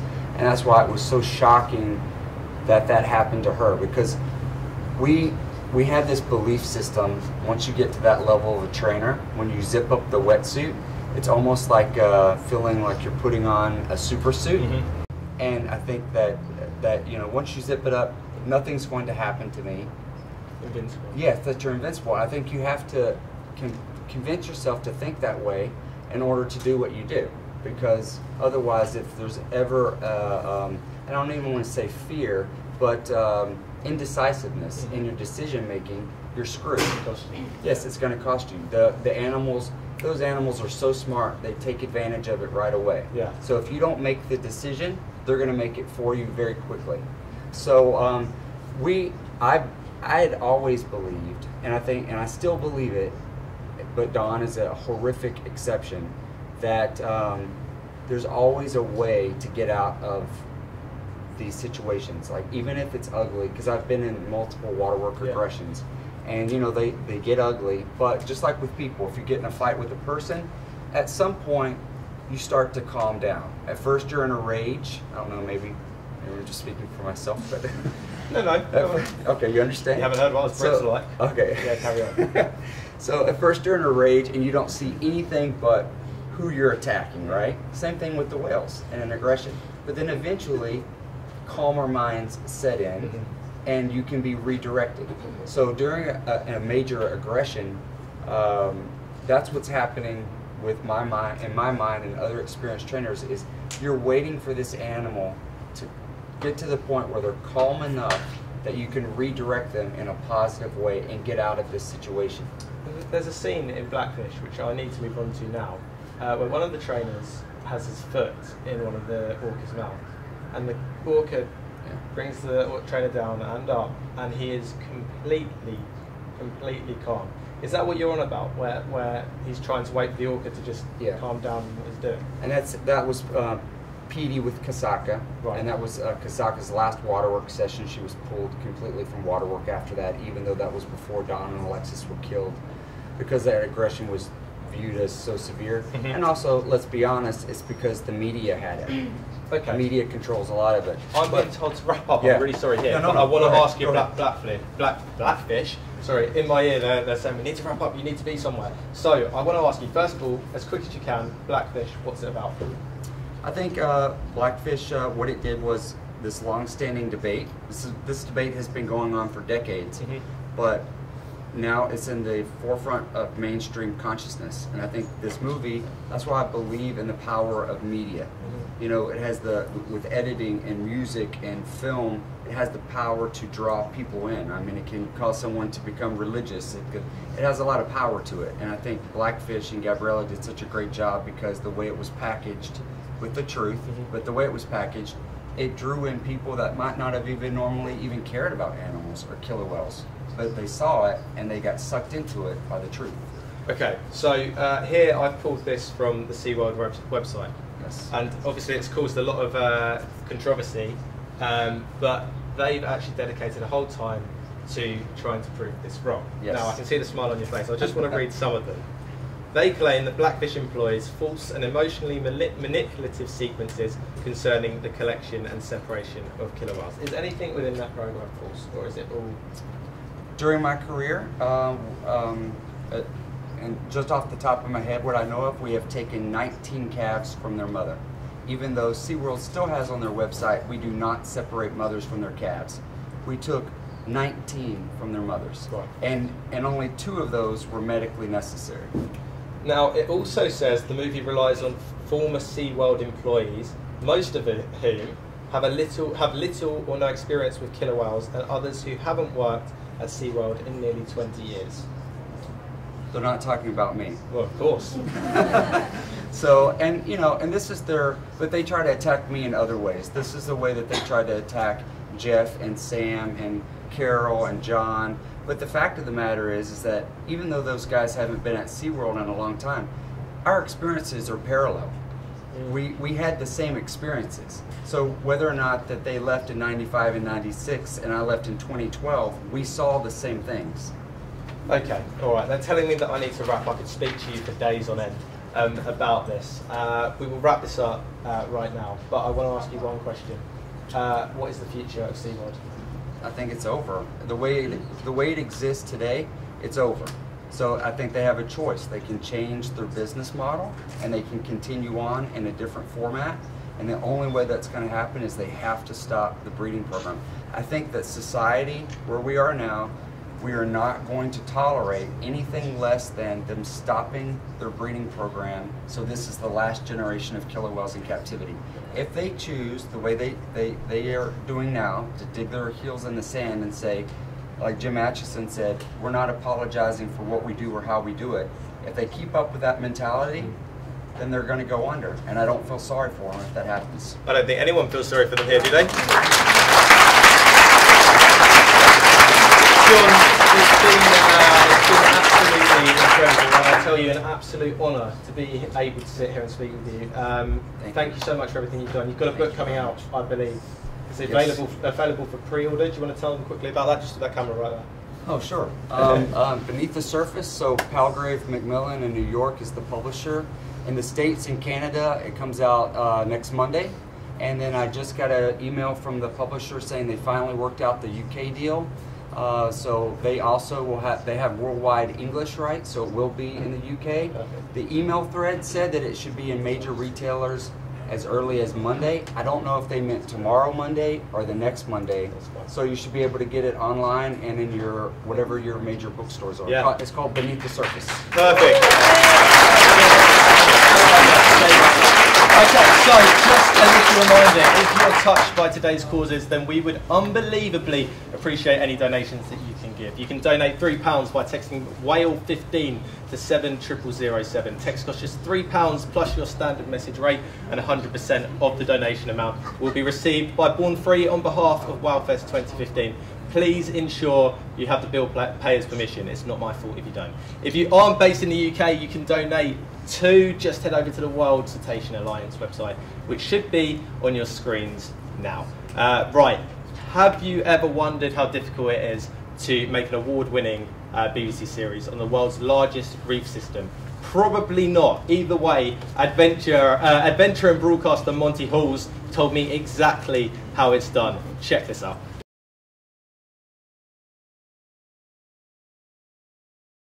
So we're absolutely thrilled that this next man can join us. He's an adventurer and broadcaster who's here to talk about his life in marine biology and all about the challenges of making the award-winning BBC series Great Barrier Reef. Please welcome Monty Halls, everybody.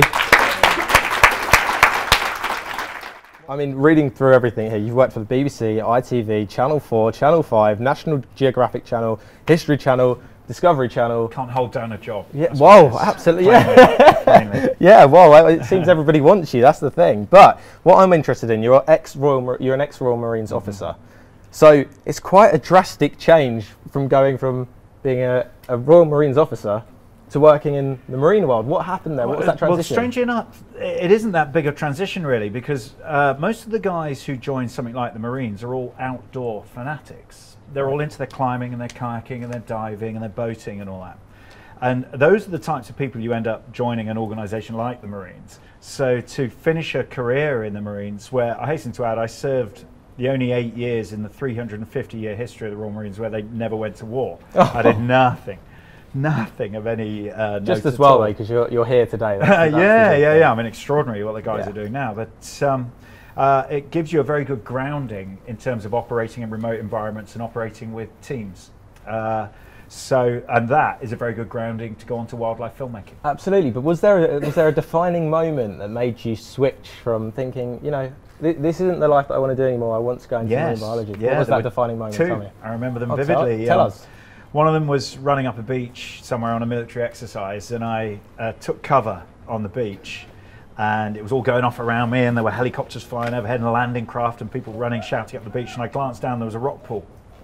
And I was way more interested in what was going on in that rock pool than what was going on around me, which probably made me an appalling Marines officer, I should think. And the other moment, no one was firing. That's the main thing. Yeah. Oh no, the whole thing was shocking. But and the other moment, which I remember clear as day, we were on an exercise in the Caribbean of all places, and we anchored up next to an atoll or on a mooring next to an atoll, and I remember, or a key, as they call them in the Caribbean, I remember glancing out, looking at the reef, and thinking, I should be in there, not standing here. It was a real turning point in my life. It was a real, that's where I want to be. Meanwhile, you were dodging bullets at the same time. No, I never dodged a bullet in my life. Right. So, yeah, you know, that was pretty much the start of me leaving the Marines. About a year and a half later, I was out. I was done. Wow. Yeah. And what was that transition period between going from the Marines? How did it happen? How did you get on the team? I hasten to add, I had a very good time in the Marines, and I really rate them as an organisation. I'm very proud to be a Marine. I wear this, which is support Royal Marines charities, the wounded guys and all that.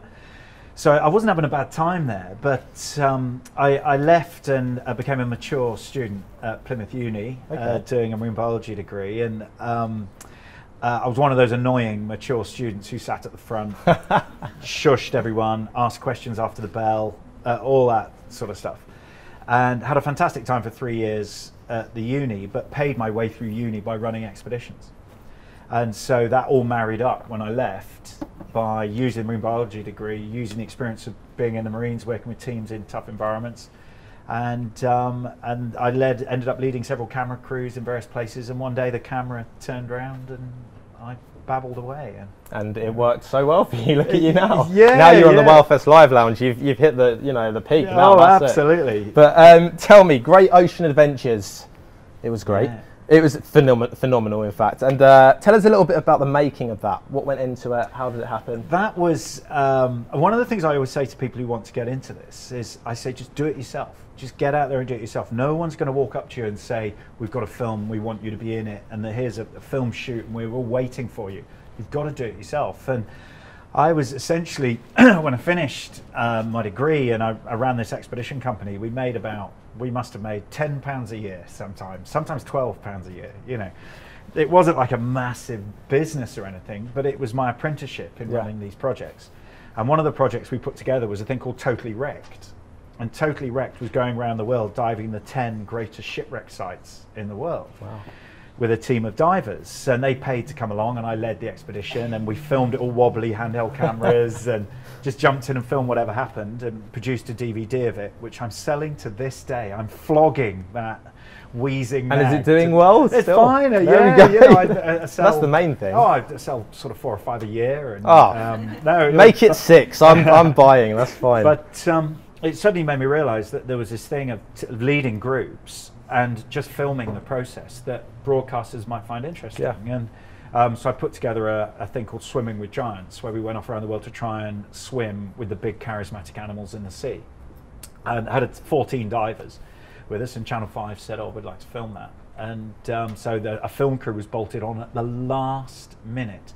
The bloke who was our director, a guy called Ray Eastman, who was a lovely, sweet man.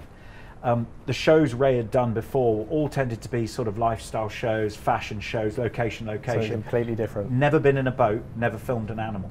Oh, wow. And our original director dropped out, and he got a call on the Friday saying, Ray, what are you doing on Monday? And he was like, nothing. Would you like to come to Galapagos, Belize, Bahamas, New Zealand, Australia for 3 months? And Ray, being the legend he was like, all right, I'll give it a go. If you insist, you know. Yeah. If I have to. And film the whole thing, and that was Great Ocean Adventures. Wow, so, wow. Yeah. I mean, these are the things. Do you find that really, when you make a program, there always is kind of ambitious and also spontaneous as that, or are they structured and years in advance? The big problem with the media is, and this is coming from a military background where everything's very organised and immaculately planned, is the media is full of creatives. And creatives are fantastic, and everyone gets extraordinarily excited about ideas, and we all rush out the door thinking this is it, this is the next blue chip, fantastic series.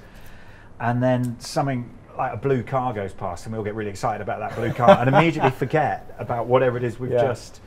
So there's a strange combination. These are multi-million-pound budgets sometimes, these things. There's a strange combination of everything wanting to be impeccably planned, but huge spontaneity as well. And it's incredibly addictive as an industry, because it's real up and down. You know, 1 minute you're the crowing rooster, next minute you're the feather duster, then you're the crowing rooster again. And they say there's several cycles to fame, and the first one is, if like using me as an example, you know, it's like, who's Monty Halls?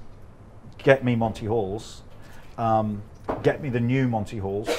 where's Monty Halls, who's Monty Halls. That's pretty Those much are the my 5 thought cycles. process for this program, to Yeah, be fair. yeah. Where's Monty Halls? I need Monty Halls. Yeah, We've got yeah, Monty but Halls. it's like you go through all these cycles, and it's such a strange sort of up and down business. So, but it's addictive, I think, because of the ups and downs. And I mean, you mentioned using big multi-million-pound budgets. Obviously, we've got that here in the studio today. Our cardboard cutter that we'll be using later. It must have been quite, it must have been quite time-consuming. You must have been waiting a long time to kind of find out about these. Yeah, I mean, what do you mean in terms of the decision the program's being made? Yeah, but again, that's the thing. It's sometimes trying to get a decision from a broadcaster about whether they're actually going to shoot the series. It's like talking to Mossad, just trying to get a straight answer. And you have these hilarious discussions with commissioners who they're the big tuskers, they're the silverbacks, they're the ones who will say to you, yes, we will make your series and we're going to give you the money. And they'll say things like, consider this green lit. And you're like, well, does that mean it's green lit? And this is as good as a commission. Does that mean it's a commission? Actually getting someone to commit. And if you chat to Steve, Baxhall, Michaela, anyone, it's part of your working life that you never know. I've got no idea what I'm doing in April or May or June.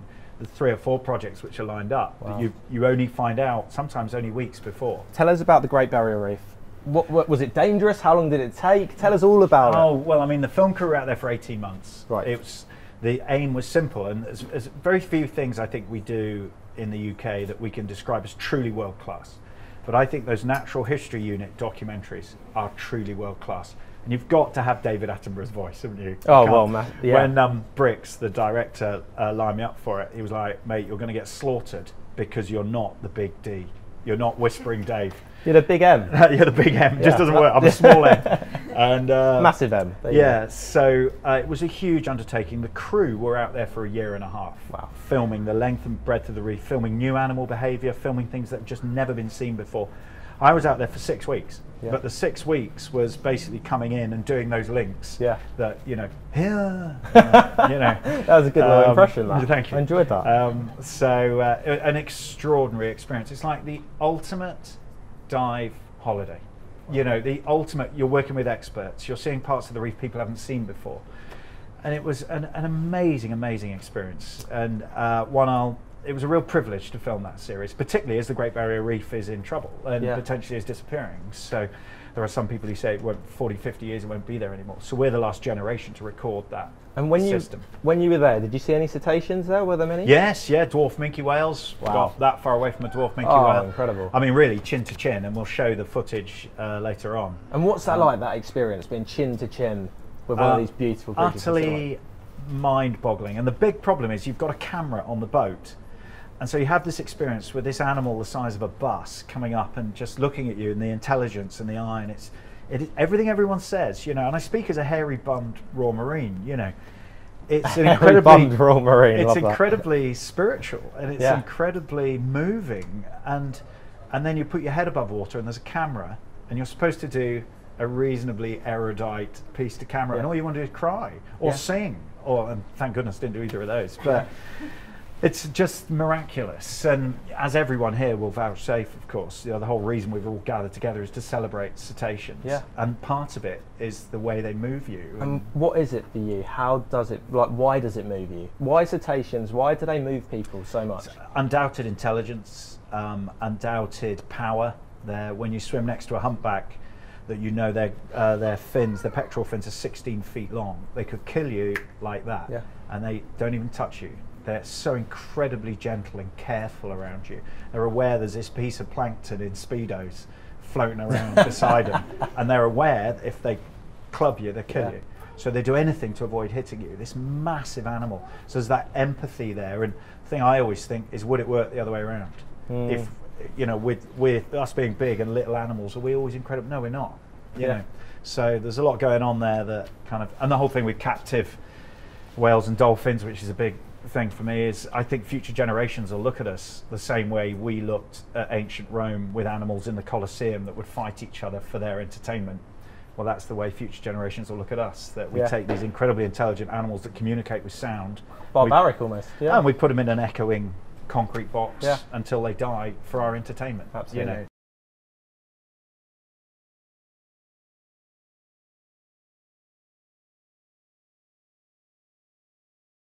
Well, how amazing does the barrier reef sound? Well, if you'd like to head over to the website, you too could be heading there. So all you have to do, it's simple, is place a bid and have the opportunity to spend 5 nights on a live aboard. I don't know why I'm speaking like this. A live aboard swim with whales expedition. It looks absolutely incredible, so don't miss out. Plenty of other lovely things are on there to bid for as well. And of course, it's all going towards a great cause. Now, generally, when you think of the word culture, you think of human beings. You think of different cultures within the human life. But my next guest proves that that's not necessarily the case. Please put your hands together for Mr. Hal Whitehead, everybody. Oh, yeah. Lovely to meet you. So, Hal, I'm excited that you're here. I'm excited to talk about all these cultural lives of whales and dolphins. Tell us, first of all, what does that mean? What is a cultural life of a whale?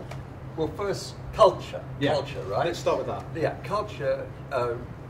We have all kinds of concepts of culture, but for me, as a biologist, it's what we learn from each other, right? Right. And then pass on. So different groups of humans or whales do the same thing because they learnt it in the same way, and then maybe they'll pass it on. So they adapt to each other's ways of life. Right. Yeah, that's right. You get a whole bunch of humans doing the same thing. Like we're all here talking about whales because whales are part of our culture. And we're learning from one another as well. We're learning from one another. Yeah. That's right. And I'll go home and I'll talk about what someone told me here. Yeah, hopefully it won't be what you've learned from Live Lounge. There won't be much to learn from here, I tell you. But I, on the other hand, will be learning from you a lot. So, yeah, that's great. Now, Hal, you've been studying cetacean cultural lives for many years. In that journey, what have you found? Well, culture came in about halfway through. Right. So I got into it because I love sailing, and I look out there and see all the sailboats and think, that's where I should be. You'd rather be there than yeah, well, no. I managed to find a way of life which allowed me to be on a boat, and then I found out when I was out there that there were these extraordinary creatures, right, the whales. Was that just by pure accident, or, I mean, obviously you knew things lived in the sea, but I'd hope. But was it by pure accident that you found something that inspired you in the sea? Or? Almost, yeah. I was sailing along and I saw some whales. I thought, oh, that's nice. And then I was put into port and I met some whale scientists, and they said, well, you can help us. You can keep track of the whales you see. So I thought, great. So I did that. And then gradually I became one myself. So, yeah, that's how it happened. So you weren't originally, you didn't study marine biology, you didn't study anything to do with marine life? No? Well, I started off at university here in England. I studied pure mathematics, actually. Something completely different. Yeah, right. Wow. And then you took a turn and, so was it down to those scientists that you met, that you were inspired by them, or would you say it was the cetaceans that you saw? Well, it was both. I loved being at sea, and I saw them. I thought, what the hell's going on here?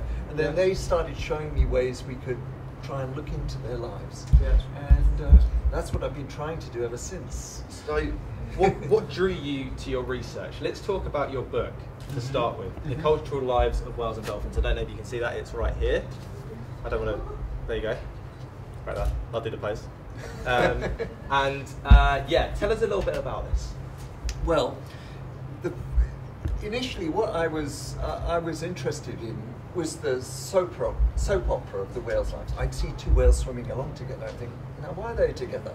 Are they together for their lives, or is this just a night out, or what's going on? Yeah, fling. Or are they paying no attention to each other? They're both interested in this nice squid up in front. Yeah. So I spent a lot of time at sea, as well as developing techniques in the laboratory to try and figure out, the soap operas of whales' lives. And it was a slow business, but we began to get a feel for how they related to each other, how their societies were built up. And as we did that, we found things that didn't seem to fit according to the standard ways we looked at the lives of other animals on land. So the ideas that fall out from assuming social life is like any other characteristic, like how many fingers we have, it's adapted to the environment. Yeah. There were things we were seeing which didn't seem right. So is it fair to say that whales and dolphins are unique in that matter? Well, I don't know about unique, but to try and explain these things, we had to bring in the idea of culture, that they're learning a lot of what they do from each other and then passing it on. And no, I mean, I don't think they're unique. I don't think we're unique, but there are cultural species out there. We're the preeminent one. Almost everything we do as humans comes from our culture, from what we learn. Yeah, just about everything. And then there's a few animals, say like songbirds. So some songbirds learn their songs from each other. So that's a form of culture. But it has been assumed that outside humans there are no species which really depend heavily on culture. And the hypothesis that Luke Rendell, who wrote this with me, and I have, is that for these animals, culture is really important to them. Really important to them. Why? Why is culture so important? Why is it so key? Well, that's one of the things we look at. Yeah. And we're without giving it away. Buy the book. One of the things we're intrigued by. Why? You know, is there's one peak of culture among us strange, you know, humans of land, and another out there in the ocean. And well, we're not sure, but some of the things that come up is that important to culture is, well, fundamental is learning from each other, and the best individual to learn from is your mum, right? Happy Mother's Day, by the way. Yeah, I think that's it. We think we should do a little Happy Mother's Day, everybody. But, yeah, all the mums out there, Happy Mother's Day. Carry on. That's a great link. Thank you very much. I was going to say that later, but you helped out massively there. Yeah. Why your mum? Why your mum? Yeah. Well, if you're a mammal, and we are all mammals, and the whales are all mammals, you have to spend time with your mum because you get your food for your first little bit of life from her. Yeah. And in some mammals, it's more than just a transitory thing. You know, suckle for a few weeks and then you're off. Yeah. In us, we're with our mum for a long time. Yeah. And it's not only that we're nursing from mum, but we learn a lot from mum. And the whales, it seems to be the same. They suckle for a long time, they stay with mum, they learn how she does things. In the case of the sperm whales, which I study, it looks like they learn a huge amount of their life skills. Yeah. How to communicate, how to feed, how to move, how to react to danger, how to look after each other. Yeah. All that's cultural. All that's learned from mum and the other members of their social group, so their aunties, maybe even a little bit from their big brother, although we're not quite sure whether the... But mostly mum. Mostly mum. Mostly the women. I mean, that is a brilliant segment to have on this live show for Mother's Day, so thank you very much for that. But how do you carry out all this research? I mean, it all seems so complicated, and I mean, judging by the size of it, there's so much to talk about as well, and how do you do your research? Well, the way we do our research is based on what I love doing, which is sailing. So I have a 40-foot sailboat, and I take it to places where there are whales. All over the world, or places? Well, different places in the world. Yeah. So the boat at the moment is off Dominica, an island in the Caribbean. Yeah. We're known for having sperm whales around it, and at the moment, Luke, my co-author, is skippering the boat down there. So. I mean, I like being here, but I think he's got slightly better deal. He's definitely, yeah, absolutely. Yeah. And, if he was here right now, he'd be wishing he was there. No, of course. And so we go there, and the sperm whales that we study have a very strong social life. So a baby sperm whale is born into a family unit, which includes her mother, but also includes aunties and sisters and maybe a couple of older brothers, not very old, because the older males leave. They've got to do their own thing. Yeah. But the young sperm whale is learning from them, and so that's where culture comes in. But for us, the advantage is the social unit moves around as a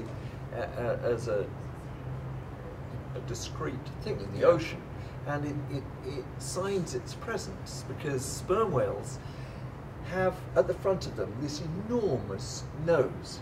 This is the biggest schnoz in the world, right? Yeah. So it's a quarter to a third of the animal.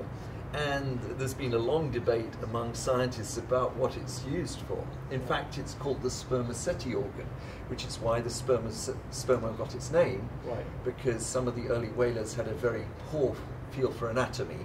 And, Yeah. But anyway, it's now been figured out that this huge nose is a sonar system.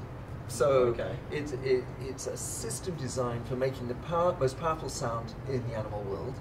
Right. A click, a really loud, really directional click, which it sends out to search the ocean for the squid that it eats. Right? And so each sperm whale, when it gets down to about 1,000 meters below the surface, is going click, click, click.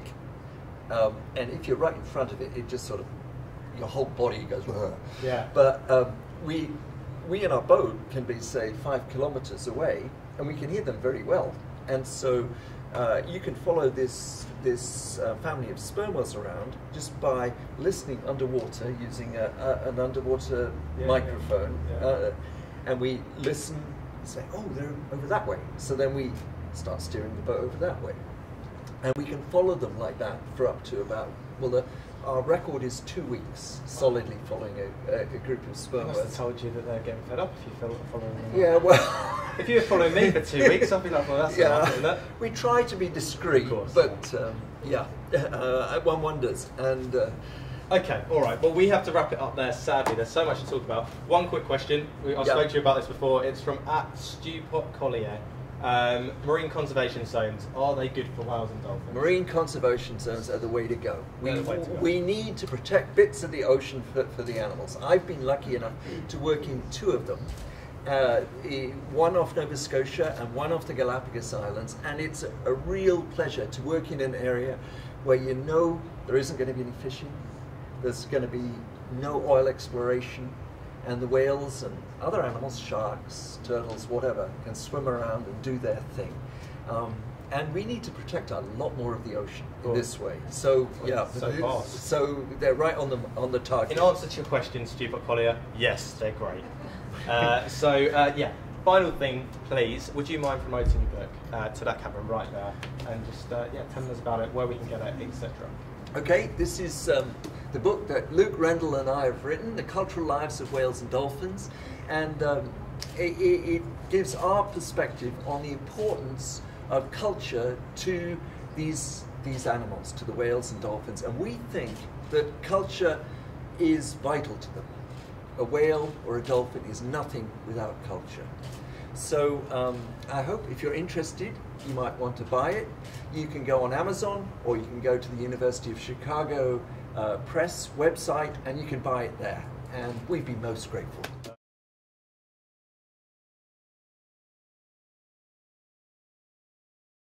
You're right, we can clap now, it's fine, it's good, we can clap. Okay, so if you've just tuned in, we're live from the Brighton in England. Right here, there's Brighton Beach right behind us, along with Mark Brownlow, who we'll be talking to in a minute. Now, at the heart of WhaleFest 2015, we're sat here to speak to some of the best people in the world, in the industry, very inspiring.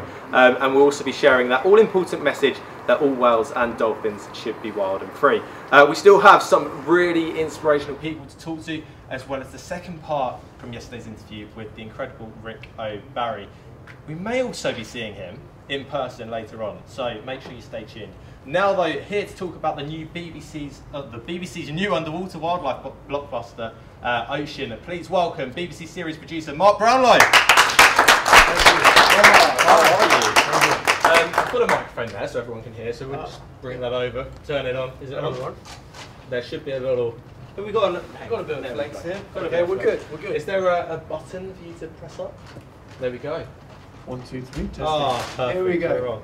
No expenses spared, that's what I keep saying. Mark, how are you? Very well, thank you. Good. What have you been up to?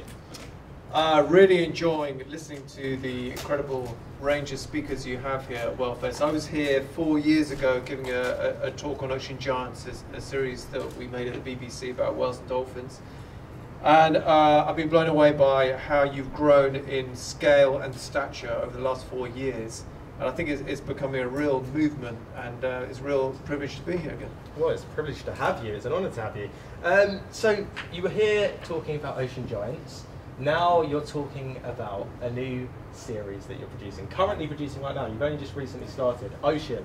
Ocean. So everyone, it's understandable that no one has heard of us. It takes us 3 years to make these big series. It's in the same vein as Frozen Planet and Planet Earth. I was lucky enough to produce 2 of the underwater episodes on Planet Earth. And we've just embarked on a new big series on the ocean. It will be broadcast in autumn 17, and it would have been 16 years, well, since Blue Planet TX. So Blue Planet went out in September 2001, believe it or not. So why recreate a new Blue Planet? What's new about it? Well, that's a daunting prospect. Blue Planet was a seminal series. It introduced a global audience to the magic of the underwater world. It provided escapism post 9/11. It hit the zeitgeist. It was a big breakthrough in terms of the wildlife blockbuster series. And since then, we've made Blue Planet.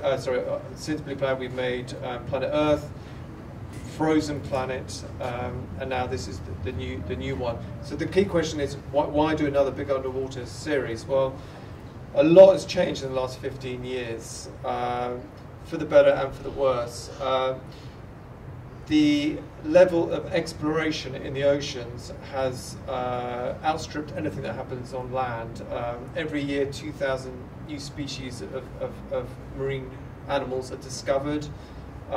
In the last decade, we've discovered more species than the last 100 years.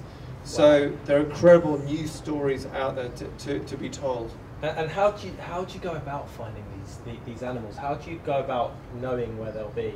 What research do you do for that? Well, we have a huge team. We're a core of 20 people in our office, and one of the major jobs is to find those new stories. And we work hand in hand with scientists, NGOs, people out in the field who are across these incredible new stories. But it takes us a good year just to get the best stories together, and then another further 2 to film them, and then another 9 months to post-produce. So is it a frustrating time, you know, if you're, I know it takes 3 years, but during that time you're seeing lots of different things. Can it be quite frustrating if you're not getting that key picture or that key video that you want to see? Do you have a kind of determined idea of what you want to get? Well, so it takes about 9 months to a year to find the stories and refine the scripts. And then you have around a 2-year window to go about filming the stories. It's quite interesting process to review your original scripts and see whether everything that you filmed has hit that narration. More often than not, we fail. We've got the budgets to fail. We've just come back from the Coral Sea in Australia to film the most common fish on the planet, the land fish. It's never been filmed before for good reason. It's a deep sea fish. We went out on a large vessel with submarines to try and film the spectacle, the boiling sea. It's an apocryphal spectacle where these fish are driven up to the surface once a year to come to spawn, and they're followed in by the tuna. We sat out there for 3 weeks. We were down in subs for 8-hour stretches, hanging in 300 meters of water, and we didn't see a single one of the little buggers. And what's that like? Is that well, it's incredibly frustrating, but it just typifies the challenges of filming in the ocean. Yeah. And 2 things that happened. One, there was a crash in the Japanese stock market, and the tuna fleet were no longer targeting the yellowfin tuna that we rely upon to find the land fish. And secondly, there was just a slight warming of the localized sea. And again, that I think had an effect on the activity. And this is the challenge. You know, our currency is newness. We've got to find new stories, new ways to connect with the audience, and by doing that, by trying to push the boundaries, find new subjects, inevitably you can hit on duffs now and again. Have you got any new stories that you can share with us, or do you have to keep it under wraps until 2017? Well, I don't know who's listening. National Geographic, Yeah. Discovery Channel, ITV. You never know who's in the audience. Oh, absolutely. No. I'm not sure about you over there. Yes. We've got hidden spies in the audience. I mean, you know, we're out filming now. We've got a crew going to film a new story this week. Well, Monday they're flying out to New Zealand to film false killer whales off the North Island, and it's a new story that we found. There's researchers that had discovered that the false killer whales team up with bottlenose dolphins and cooperate in forming large hunting parties to find these rare opportunities in the endless blue. And what's extraordinary is that not only cooperating, so it's a story of cross-species cooperation, but they also food share after they successfully caught their bait fish, and even have hybridized and produce fertile offspring. Oh, wow. I believe they're called wolfins. Wolfins. Whales and dolphins. But it's never been filmed before. And this is what's so exciting. Wow, that is incredible. So you've mentioned dolphins. You've mentioned false killer whales, were they? Yep. Yeah. What cetaceans are you hoping to capture in this new series? Well, as I said, we just begun our filming schedule. We have just been to the fjords of Norway. That was in January to film this big feeding event that's happening around the herring shoals. The herring stocks are recovering post. They were hammered by the fisheries. They've kind of eased off now, and the stocks is a good news story. The stocks are returning. Huge numbers of killer whales are homing in on these herring shoals, and they round them up and they stun them with tail slaps. They generate these sonic booms that knock out the herring swim bladders, and they scoop them up. But the twist of the story is that now humpback whales are also turning up, and that's really interesting because we always think of killer whales and humpback whales as being kind of enemies. We've seen a lot of documentations of killer whales targeting humpback whale calves, and what's extraordinary that in this example is a rare example of how they're teaming up to help round up the herring swarms. And if we move away from ocean just briefly, in the past, what's been your favourite moment with the cetacean? What's been the most interesting moment for you? Well, I feel incredibly privileged to have, for instance, dived with humpback whales when we made Planet Earth in a small island in the French Polynesian archipelago called Rurutu, where the females come to give birth in the sanctuary of the reef systems. And we were very lucky. I was diving with a French cameraman called Didier Noirot of Cousteau fame. He and I were there for a month trying to capture the intimate relationship between mum and calf and suckling behaviour. For me, a seminal moment for me was when I was snorkeling at the top. Didier was in a semi-closed rebreather at the bottom. In fact, the female was being chased by a group of bull humpback whales who wanted to mate with her. And as she passed overhead, over Didier's head, I looked behind me and saw a train of bull killer whales coming. And so I started screaming down my snorkel to try and get Didier's attention to turn around to get this amazing shot of these killer whales passing over his head. But of course he didn't hear me, but the whales did. And they all came charging up to me. And I absolutely bricked myself. And having made a couple of shark films prior to that, I'm always a bit kind of nervous around large marine creatures. And but it just sort of demonstrated how how intelligent these marine mammals are, and huge whale will come straight up to me and just roll on his side, and just squinty with his piggy little eyes, and then just delicately wove past me, and they could have swatted me like a mosquito, but they just they know exactly where you are, they know the distance you are from them. They just chose to just slide by without any contact at all. And I suppose it's sort of just, they are the whales of the ocean, and it's just a real privilege to have a one-on-one with such an incredible creature. And essentially, I mean, you are in real danger when you're with them. Do you feel that when you're in the water, or not at all? No, and I suppose that's what I was trying to say, compared to sharks, where a few sharks, most sharks are scared of you, avoid you. There are a few sharks, particularly great whites, that are, they have an attitude, and you get the sense they're not afraid of you, and that you're in their world, and they are the masters of their universe, and if they want to come and check you out and see what you are, they will. But with whales, like the humpback whales, you really get the sense that they're curious, but they are never, despite their huge bulk, never felt threatened. And I suppose killer whales are a great testament to their intelligence. There's never been a documented case in the wild of killer whales attacking divers, despite the fact we look like seals in our wetsuits. They've never ever attacked anyone.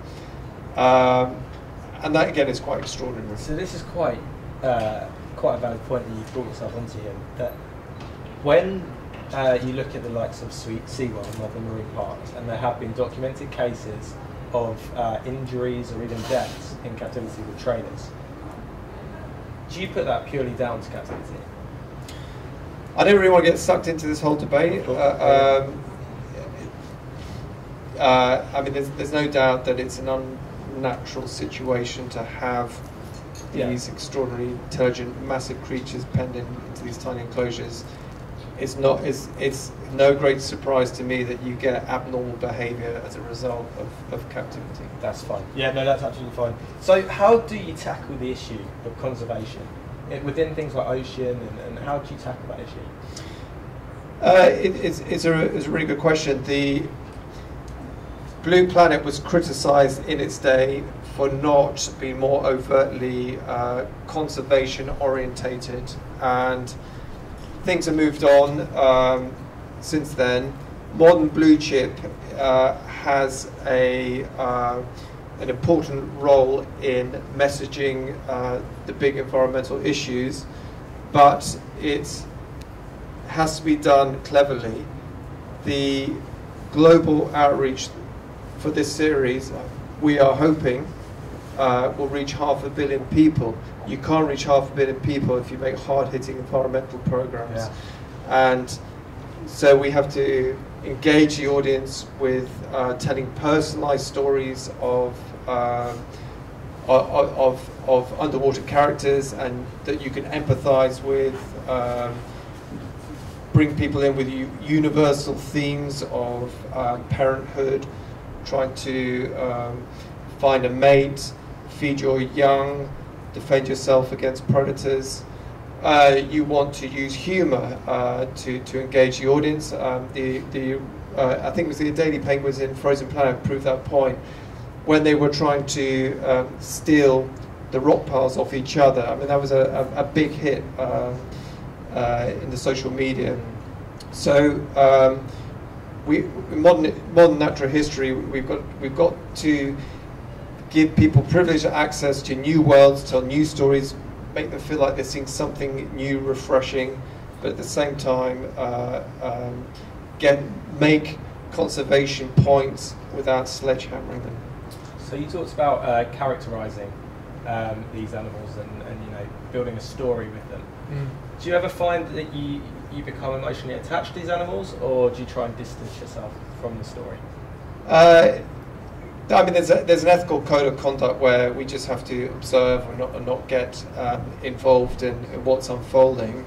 I've had a colleague of mine who's just returned from Rain Island, where green turtles nest every year, and when the mothers return from nesting, they can get caught out in the low tides, and they literally have to walk across sort of a canyon land to get back to the sea, and many of them upturn, get wedged in between rocks and are trapped. Officially, you shouldn't really get involved, because you could argue, well, the dead turtles will eventually wash out and provide food source for tiger sharks and other scavengers.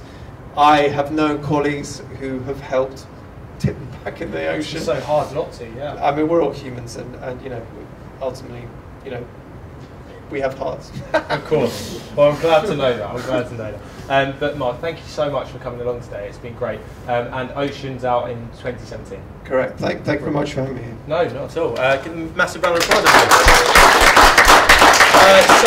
Are there any questions for Mark in the audience? Anybody got any questions? Yeah, please. Let's have a place for BBC to do something around captivity issues. Obviously, can you just repeat that one more time so the booms can pick you up? Is that all right? Obviously, where Blackfish and the Cove had a positive impact against the anti-captivity measures, do you think there's a place for the BBC to perhaps project that to the UK? Because obviously a lot of the UK population go over to Florida every year and go to SeaWorld.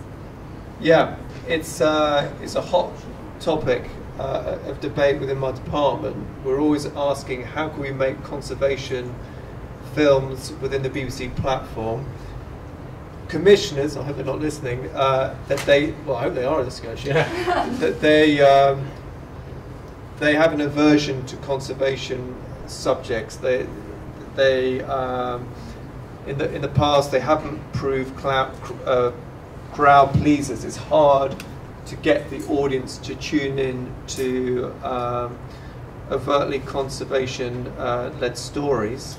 Having said that, Cove and Blackfish are two of my personal favourite films, and as is proved with Netflix and other platforms, people are being moved by them. In the past, those kind of films have been sort of restricted to sort of the festival circuit, but they now really seem to be cutting through. It's our job as filmmakers, our challenge, to persuade the controllers and make those kind of films popular. So, and it's a challenge we will have to rise to. Give him a round of applause for that, guys. Mark, thank you so much for coming along. As I say, stay right there. Just got to do my link, and then we'll get a selfie, which I have to do and everything. But yesterday, I found out about a real problem that we're facing in the world right now, and the possible big issue for next year's WhaleFest. It's the issue of whale ghost nets and entanglement. I caught up with Alyx, Elliot, who talks about the protection and their efforts to solve the problem.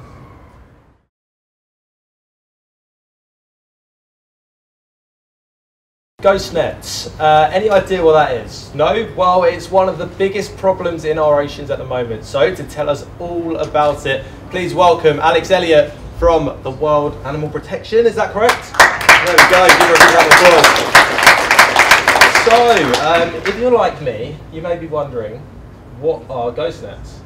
Ghost nets are fishing gear, fishing pots, nets, traps, line, anything that's been abandoned, lost or discarded in the world's seas and oceans. And why are they such a big problem? Well, first of all, the quantity of ghost nets that are lost every year. It's estimated that 640,000 tonnes of ghost gear is lost every year, which is the equivalent of 2,000 tonnes every single day.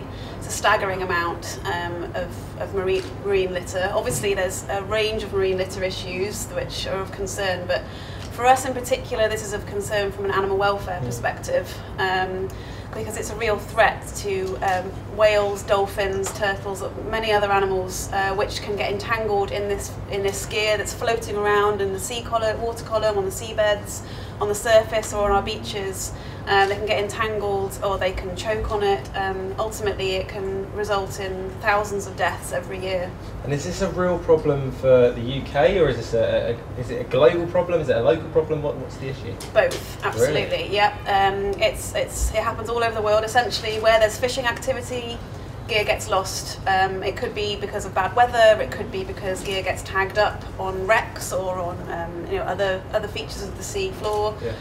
It happens absolutely everywhere. I mean, here in the UK, we've just undertaken some research to try and start quantifying it. It is by nature a very difficult thing to measure, because a lot of it is hidden beneath the waves. But we have started to do some on the surveys on the surface and on land, and also through existing stranding and entanglement data of animals, to really try and build a picture of this. And we've actually focused our efforts so far in Cornwall and the west coast of Scotland, but we know from speaking to partners around the country, it's a problem everywhere. And is this, is this done? It sounds ridiculous, but is this done on purpose, or is this an accident? Do they just discard their fishing nets, or? There's a whole range of reasons. I mean, this is something we're looking into actually, is to try and identify the drivers as to why it happens, so that we can really target solutions to make sure that we're taking the right approach. So, for example, if gear is lost in bad weather, that's obviously not anybody's fault. It's just what happens. But there are things that could be done. So new technologies with fishing gear could be developed that enables fishermen to have a tracking device on their gear. So if it does get lost, then there's ways to go back and find it, once the storms are over. And there's many other things like that we're looking at now, partnering with the fishing industry to really work out what the best way is to tackle this. And excuse me for seeming, naive about this, but in terms of actually finding the fishing nets, okay, we can get trackers on them, but are they floating at the top, or what? How do they get them? It's a real mixture. Yeah. Some will be on the sea floor, some will just be floating, and of course those are probably the most dangerous for animals in terms of when they're swimming through an area. Obviously it's a lot easier for us to see the ones that are on the surface and on the beaches, but again, some of the technology we're looking at involves things like sonar, where we could use some sonar equipment to be able to scan within the water column and find these nets and then remove them. And there's all sorts of different techniques being piloted at the moment, and part of our campaign is to bring together all of these innovative solutions into one global network, so that the fishing industry and the seafood industry can start implementing them. And how aware do you think the fishermen are about this? Do you think have they got enough awareness about it, or is there more to be done? I think that they are aware of it, because, to be honest, losing nets is a costly business for them. I mean, a single trawl net can cost over £1,000. Are they aware of the problems that it's causing for the cetaceans? So apart from the business, are they aware of what's happening in the oceans? This is something we're actually researching right now. Right. We're actually actively surveying fishermen so that we can see how often it's happened to them, and also what their awareness is of the impact of it. Obviously, they'll probably be more aware of its impact just on ecosystems and the environment, excuse me, but whether they actually know the extent of the impact on individual animals is yet to be determined. And are there any legal measures? I mean, firstly, in the UK, are there any legal measures taken against this, or?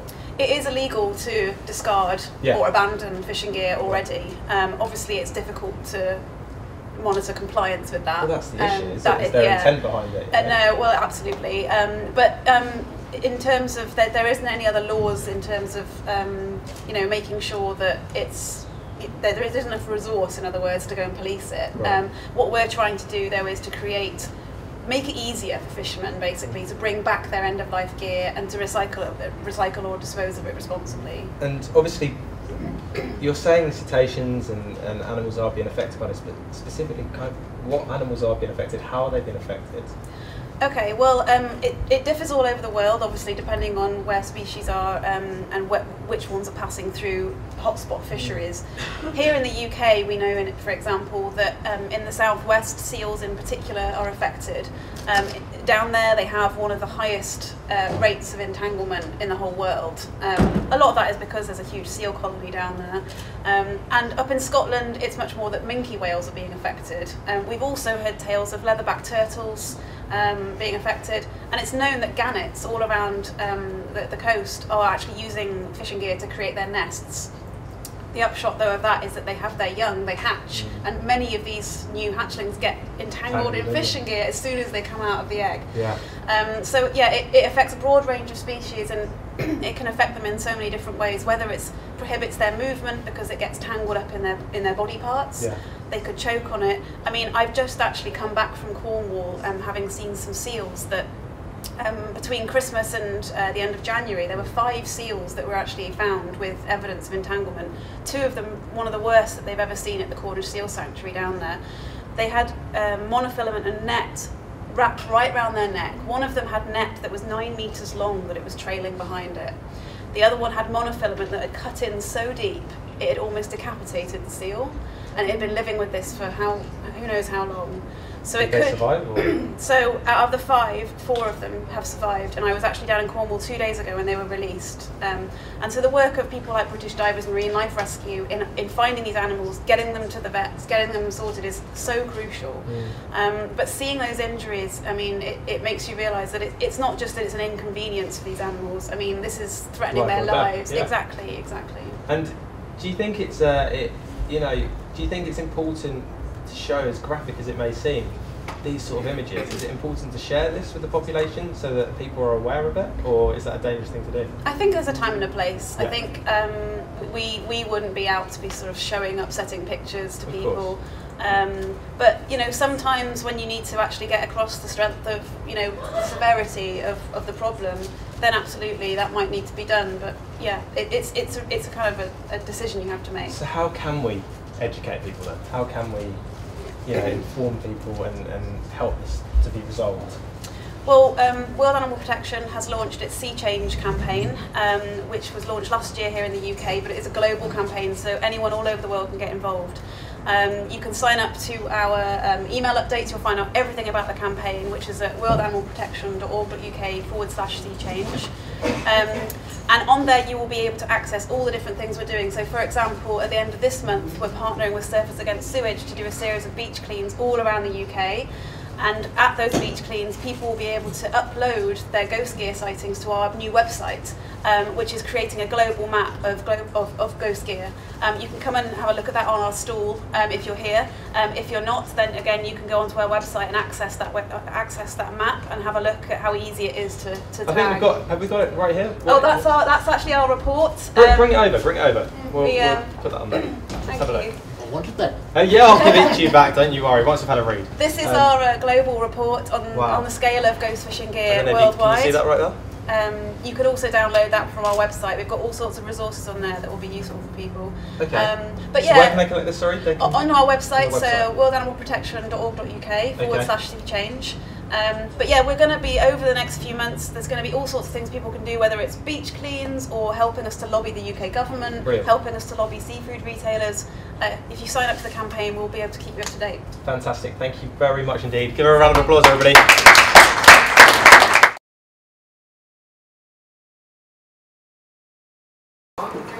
Right, next up we have a panel of experts who are ready to discuss some of the issues in marine conservation in the live lounge right here, Question Time, chaired by President of the Born Free Foundation, Will Travers. Give him a Will Travers OBE first of all. Please give him a round of applause, all of them. You're about to treat us to one of the most insightful debates surrounding marine life. Remember, you can tweet or email your questions to them, but for now though, it's over to you guys. Please introduce yourselves and then off you go. It's all over to you, Will. Thank you very much indeed. Well, I'm going to follow your lead there and ask people to introduce themselves so that it's in your own words. So John, off you go. My name's John Hargrove. I'm a former senior killer whale trainer from SeaWorld, and glad to be gone and glad to be here with all of you. I'm Adrienne Mondell, and I used to work for SeaWorld and Virgin Holidays as the account manager about 5 years ago now. I'm Keith Taylor. I'm a Green Party member of the European Parliament, where I'm also the Vice Chair of the Animal Welfare Intergroup. So I'm delighted to be back here at WhaleFest for the second year running. I'm Simon Pickup. I'm the Sustainable Tourism Manager for APTA, the Travel Association, and I've worked to develop the industry's animal welfare response. Daniel Turner, Programs Manager at the Born Free Foundation, working on wild animal captivity issues. Lovely. Well, it's so good to be at WhaleFest, I have to say, because there are big challenges, the things we want to discuss, things we've been discussing for the last day and a half, but the conversation doesn't end. The conversation goes on because it only stops, I guess, at least with this audience and with this audience, it only stops when there are no more dolphins and whales in captivity, and that may take a great deal of time. It's going to require all the different stakeholders to play their part, whether it's a legislator or whether it's people working, you know, in the tourism industry, or whether it's the punters, or whether it's us, the public, who go to these places, and it's ultimately our cash that sustains these places. And I guess if we want to change that, we have to change the business model. So, what could I make the first controversial and highly intelligent question that's going to come out of this? Well, it's an obvious question, but do we think that enough progress has been made, John, over the last, say, 5-6 years? Let's start with the Cove, and from the Cove through blood dolphins through to blackfish. Do we think that momentum is growing, that things are changing fast enough, and is there more that we can do? I think the momentum has exceeded expectations. And if you did a snapshot of the last 30 years and the progress we were making, and then took another snapshot of the last 5 years, it's incredibly different. It's radically different. So I think people are finally realizing the moral and ethical dilemma. This is just not right. And people are responding finally. It's resonating with people. Where before, for some reason, whatever reason, it wasn't resonating with people, but now it is. And I think that once that momentum starts, that mudslide starts, then it just takes a life of its own, and that's what's happening. That's what I really see in my eyes. Okay, so you've definitely, you know, picked up on the moral and ethical component of that, but Simon, there is a very practical part of this equation, which is that, you know, there are dolphinaria, there are dolphins in them, and at least as a starting point, how do we make sure that even if it's going to be a transition process and over a period of time dolphins are going to start leaving dolphinaria and maybe even going back to the wild, but how do we make sure that those that are still in captivity receive the highest possible standards of welfare? Well, that's exactly where ABTA is on this issue. We have to think about the industry as it is now as much as we need to be future looking. And we know that dolphinaria are really popular attractions. So with UK consumers, we know that 1 in 4 UK consumers will visit an animal attraction or experience during the course of their holiday. They're hugely popular choices for consumers, and obviously in the context of tourism, it's not just UK consumers we're considering as well. We've got tourists from all over Europe who are travelling, and globally too. So in terms of the here and now, one of the pieces of work that ABTA has been conducting with its members in the recent years was to develop a series of guidance documents which set out exactly what best practice for animal welfare looks like across the range of different animal attractions encountered within the industry. So it's not just dolphinaria, there's also guidance for elephant attractions or for captive animal attractions. For working animals, so your camels, your horses, your donkey rides that are commonplace within tourism destinations too. This guidance establishes requirements which businesses have said now they will not work with attractions that don't meet those requirements. But I mean, I think it's hugely important that there is that, because it's a standard to which companies can be held account, and I think that's important. But of course, if that progresses along the track that we hope it will mean that dolphins become, and we're talking about dolphins and whales here, dolphins become redundant. You know, the worst places will close, the better places may close in some time but are full. What happens to those animals that become redundant? Adrienne, you're particularly focused on the what happens to those animals part of the equation. Yeah, I think it's clear where we're headed, is that they're not going to be in these inland facilities anymore. We're definitely going to need sea pens, whether we're rehabilitating and then releasing them, or whether we just have a duty of care towards, you know, keeping them just in a better habitat. So I sort of feel like we need to start now in developing these state-of-the-art facilities, focusing our energies on that, because it absolutely is a no-brainer. And it's a sort of build it and they will come approach. It really is. Yeah. Because if we wait, it's going to take years, even to get the best concept that we possibly can, and then to, you know, get the best construction team, the best engineers, everything. It has to be the best we possibly can, because that's what we owe to them, and that will take time. And Keith, from the sort of legislative point of view, the compliance point of view, what role do you see the European Union playing? A very important player in this, quite a lot of dolphin area in Europe. What role do you see European Parliament, European Commission and others playing in helping move that agenda forward? Well, I mean, the EU Zoos Directive contains an obligation on zoo operators to care for higher animal welfare standards, to have education. And in no part of that to my mind, is the element of entertainment. And this is a big money spinner for those zoo parks. And one of the things that we should do, it's sort of fairly shortly, is to stop captive breeding, because the fewer dolphins or whales that we have, the smaller the investment of the SeaWorlds of this world actually have.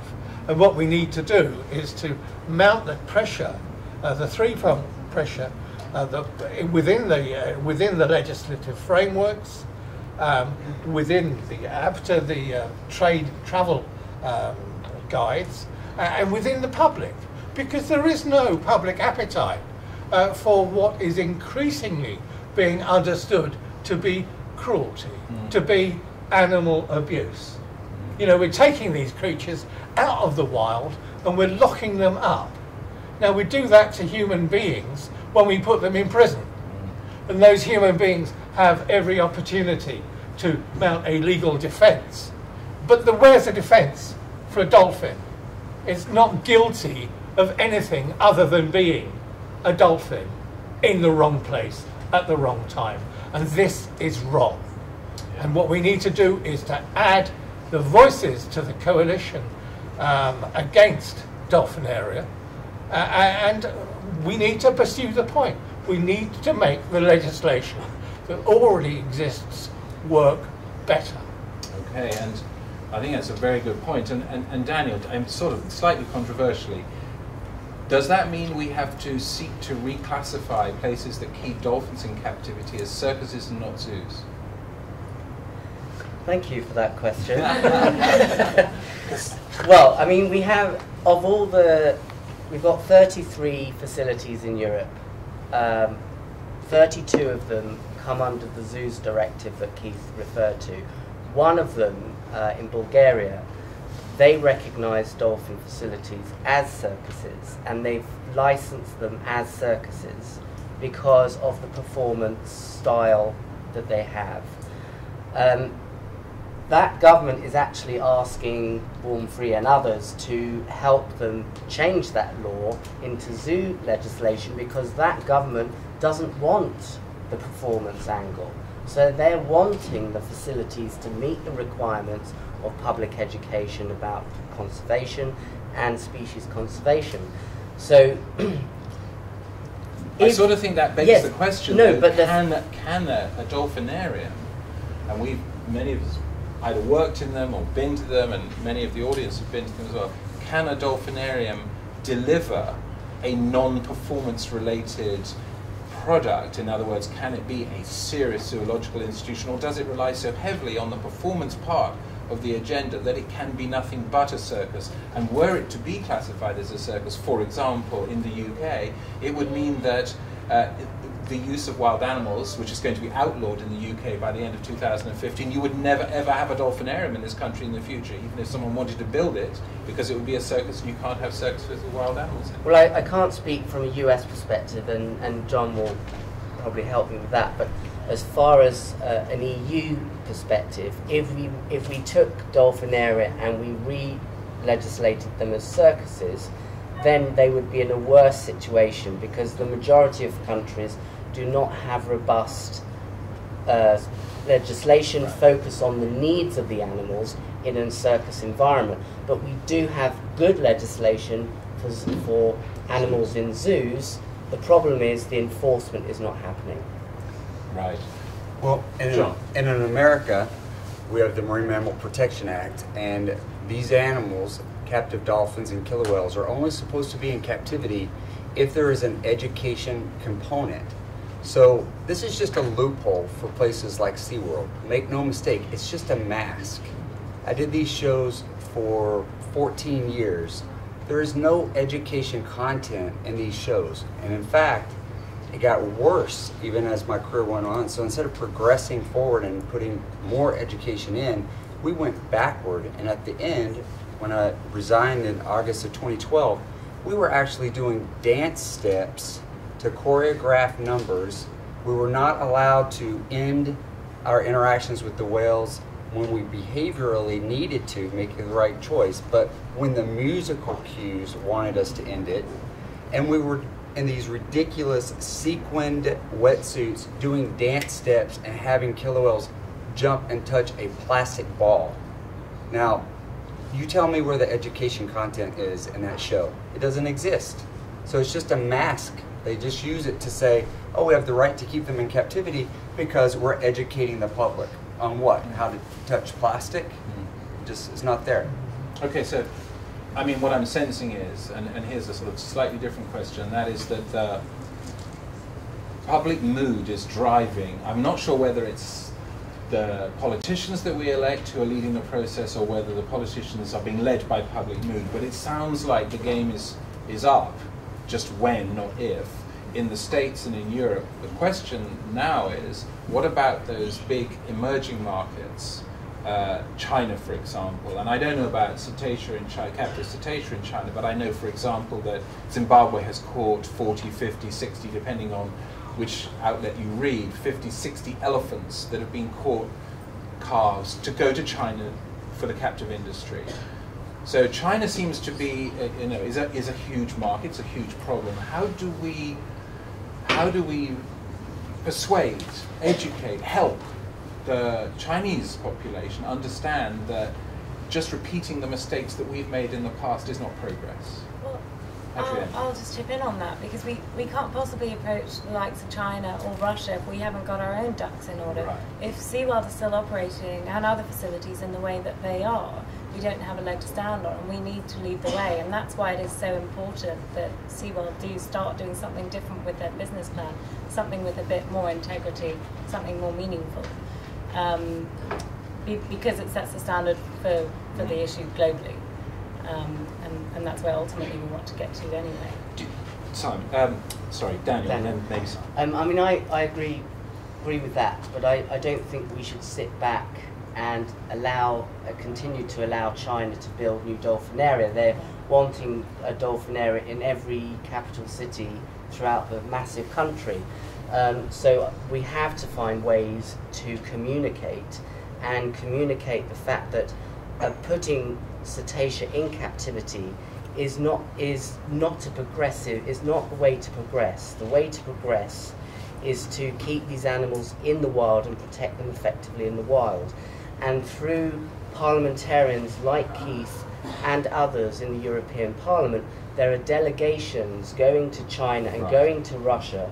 And from Born Free's perspective, and also Dolphin Area Free Europe Coalition, we're working with parliamentarians to asking them to deliver the right message to the people in China and in Russia who make those decisions. Okay. Simon, do you have anything on that? I was going to come to Keith after you if you have anything to add. I mean, only to add that one piece of research that we saw get published last year, which was really interesting, was a look at Africa's wildlife and the economic value of that wildlife being protected in the wild to African economies. And I think this is something that's really needed now for us to really appreciate just how much of a tourism driver wildlife can be when it's in the wild, and when we realise the commercial importance, I think that can cause some people to wake up really to the reality. I think it's a very good point, and Keith, I'll come to you in 1 second. I mean, just picking up on that, I spent a lot of time in Kenya. I was in Kenya 5 times last year, and Kenya's economy, 12% of GDP, is driven by wildlife tourism. More than $1 billion a year, US, goes into the Kenyan economy as a result of wildlife, non-consumptive, not trophy hunting, non-consumptive, photographic-based wildlife tourism. 500,000 people are employed in Kenya directly as part of the tourism, even with all the problems that global tourism is facing at the moment. 500,000 people. It's a hugely important part of the economic mix of that particular country, and I could see it applying in many other countries as well. Keith, this point about delegations that go from the EU to China and places such as that, they don't have to do this in India, because India has actually said that they won't allow dolphin area to be built, which is a fantastic statement of intent. But these delegations that go, do they raise these kind of issues? Well, they can do, and certainly when I was in Japan, I was in conversations with the fishery and agriculture minister about the so-called scientific hunting of whales and murder of whales. This is something which is a priority for my political party. Other political parties may be more interested in trade generally, but I think on the point about how do we get that across, I think what we have to do, to follow the example of Kenya, is to say, look, actually there is another way to stimulate trade, stimulate tourism through passive observation of these creatures.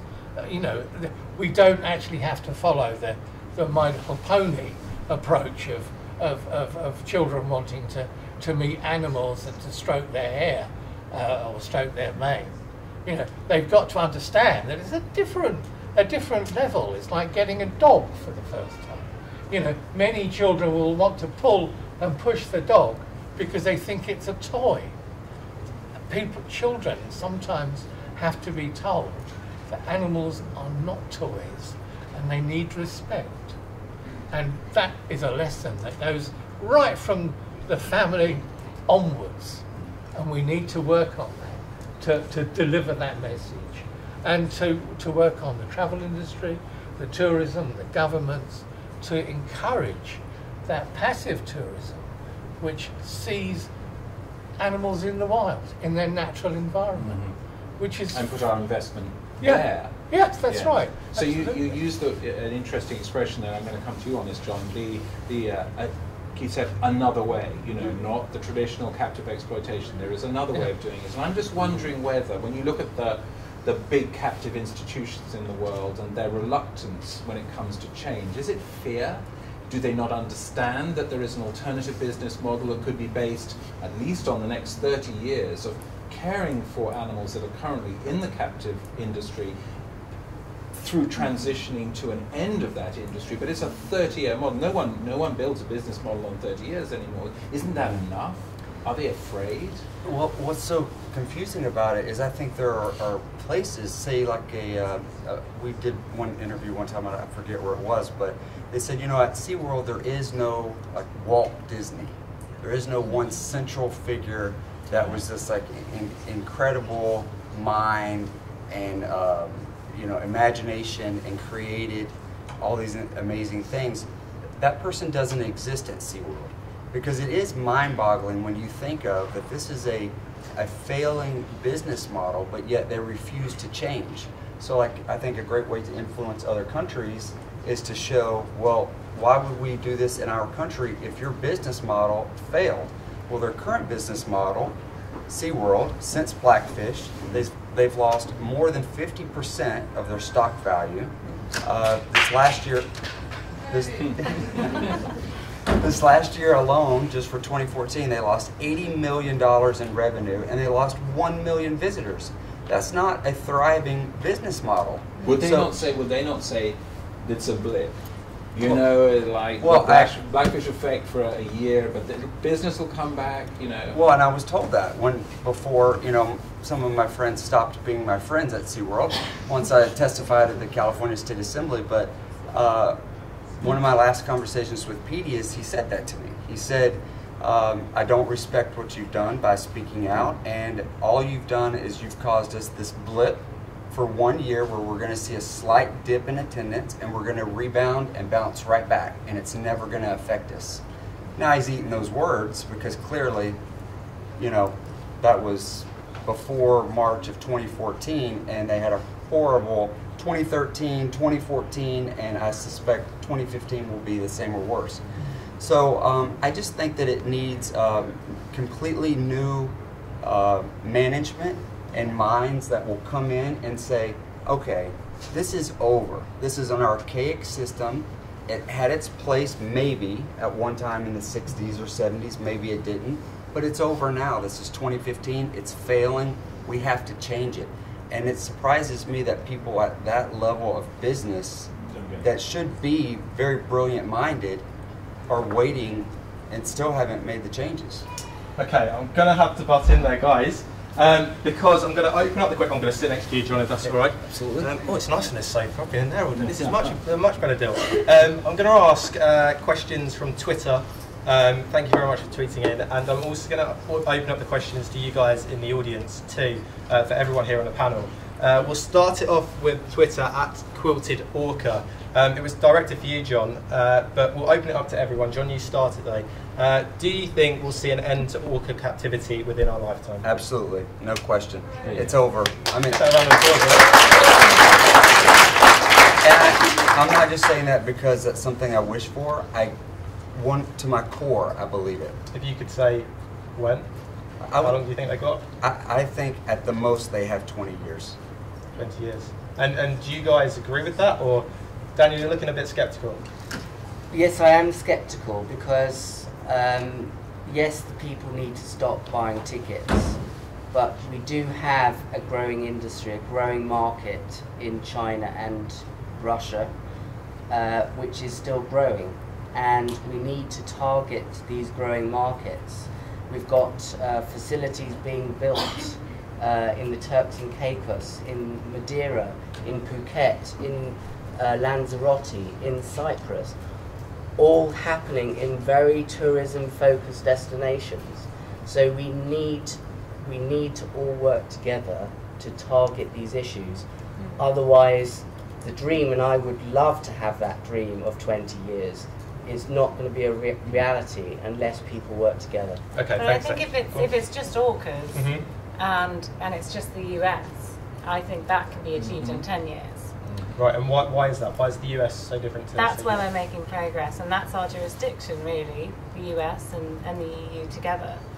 And I think we're going to have trouble with Russia and China. I mean, their human rights are questionable. Right. So, you know. Animal rights.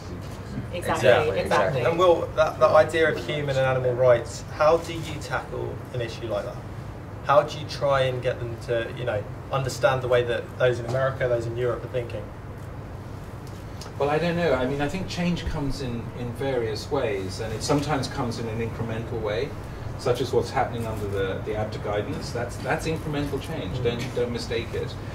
Sometimes the change is more about, and I hate to say this, more about smoke and mirrors than about reality. So I'm afraid, you know, and I've had that discussion with them, but I think that the Virgin Pledge that's out there is not really worth the paper it's written on. There's so many loopholes in it that it actually allows for the continued taking of cetacean from the wild under rescue. It still allows for the breeding of cetacean in captivity from rescued animals.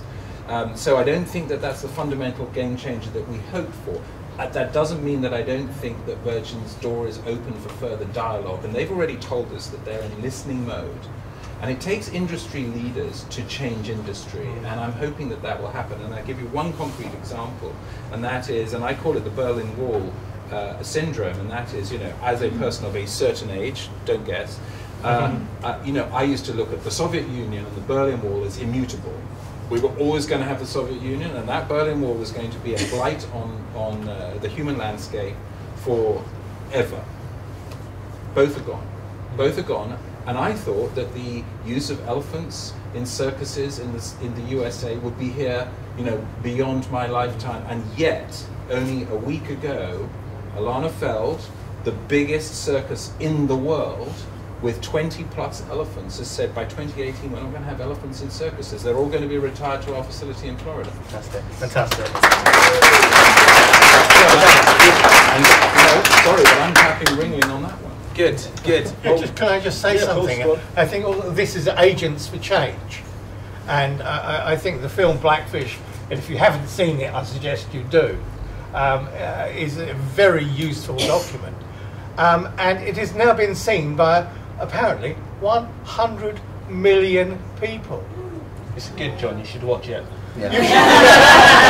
Actually, you look a bit like somebody. No, but I mean, the point is that film's message has been delivered to 100 million people, and what we need to be doing is to coming up with more agents for change, and in each of the spheres in which we are individually active.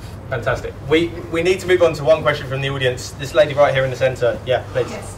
I'll try and be as clear as possible. That basically, with the demise of SeaWorld, my concern is, yes, we want to see the cetaceans be free, but my concern is with $1 million last year, is with the absence of the care of the orcas.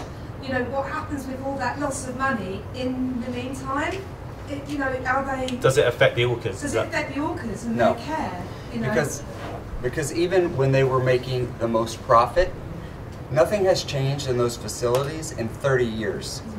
So, and trust me, they'll cut the people and the staff and the barbecue restaurant in the park before they do anything to hurt those whales, because those whales are worth so much money, $15 to $20 million each. So they're going to do everything that they can to keep those animals alive, because that is their investment. The other stuff they'll let crumble to the ground before they give up those whales, and that's the reason why they're saying, oh, they can't go to sea sanctuaries, they can't go here, because they don't want to lose control of their moneymakers. But can I just? But what about then with the mental distress and excuse me, the name, is it Cillian? Cillian, you know, with his behaviour and obviously completely distraught and emotionally, you know, damaged. Damaged. You know, there is that emotional welfare surely as well, which is one of such big concerns. That's not being taken into account now. No. So it's Right. that It's not- until we get them out. Yeah. Yeah, they're all emotionally traumatized and damaged by being in captivity, some worse than others. But we would see it daily. We saw obsessive regurgitation, self-mutilation, hyper-aggression, aggression towards us. I mean, so many ways that would manifest itself. But just honestly, if the new CEO, whoever that is, of SeaWorld, knocked on the door one day and said, do you know what? We agree. We're going to change the business model. We're going to enter into a phase of self-extinction in 20 years' time. We're going to be releasing animals that can be released. We're going to be taking animals to retirement facilities, highest possible standard that we possibly can. We're going to be educating our consumers. I'll work with SeaWorld. I'll go straight back on the plane with them, and we'll sit down. I'm sure there'll be all of us will sit down with them and we'll work out how best we can do it to conserve and protect the welfare of those animals, to make sure that they don't suffer, but they actually get a better shot at life for the rest of their lives than they currently have. You have to stop the breeding program. If you don't stop the breeding program, it's never going to end. And SeaWorld is even just in 2013, artificially inseminated an 8-year-old calf, Kalia. That is a kid. In human terms, that would be human trafficking. She's not fully developed until 13 to 15 and could handle that. And they artificially inseminated her at 8 years old. So this is just, they're still doing it. That was right when Blackfish came out in July of 2013, and that's when they AI'd her, was that month. Okay, right, we're going to have to end it there. Give them a massive round of applause, everybody, please. We can continue this discussion for a little while into, we're going to go for a VT videotape right now, and we can continue this discussion then, but thank you to all of you on the panel. Right, earlier we showed you part 1 of my interview with the brilliant Ric O'Barry yesterday. He explained how the issues of Taiji and also about his life in general. Let's see what else Ric had to say about the horrific issues of Taiji in Japan now. But just to explain, so just say it one more time, what is the cove? What goes on? Well, there's a lot. That is really hard to capsulize because there's a lot of going on in that movie. It's about saving the oceans. It's about our relationship with the ocean. It's about mercury contamination, which is a worldwide problem. It's not a Japanese problem. It's a worldwide problem. We know that the dolphins in Taiji are contaminated with mercury, menthol mercury, and PCBs. But guess what? So are the dolphins right off the coast of Brighton here. It's everywhere. It's about that. It's about the capture of dolphins. And the thing I like the most about that movie, because it's been such a useful tool to me, is it's as much about the dolphin captivity issue as it is about the slaughter of dolphins in the cove. That is extremely valuable to me, because as soon as people see it, they get it. And they're going to think twice before they buy a ticket for a dolphin show. That's where the real power is. And do you think that, you know, Twitter, social media, that plays a huge part? I was following them on Twitter, Sea Shepherd and everyone, and you can tell how much of an influence they have and how much of an influence social media has. Yeah. I mean, they use cameras, hidden cameras and things like that, as you saw in the movie. What do you think the effect is of social media? It's changed everything. It's changed everything because millions of people, for example, we have a colleague, a Japanese colleague, who tweets, does these tweet storms, a young lady in Tokyo. And she's reached 700,000 people just by tweeting and educating them. And then they go online and they start educating themselves. Social media has changed everything. And in terms of the cove, as in the place, in Taiji, do you think, explain to everyone at home how you would describe Taiji. Is there an awareness of what's going on? Taiji's a small town. There's 300 people.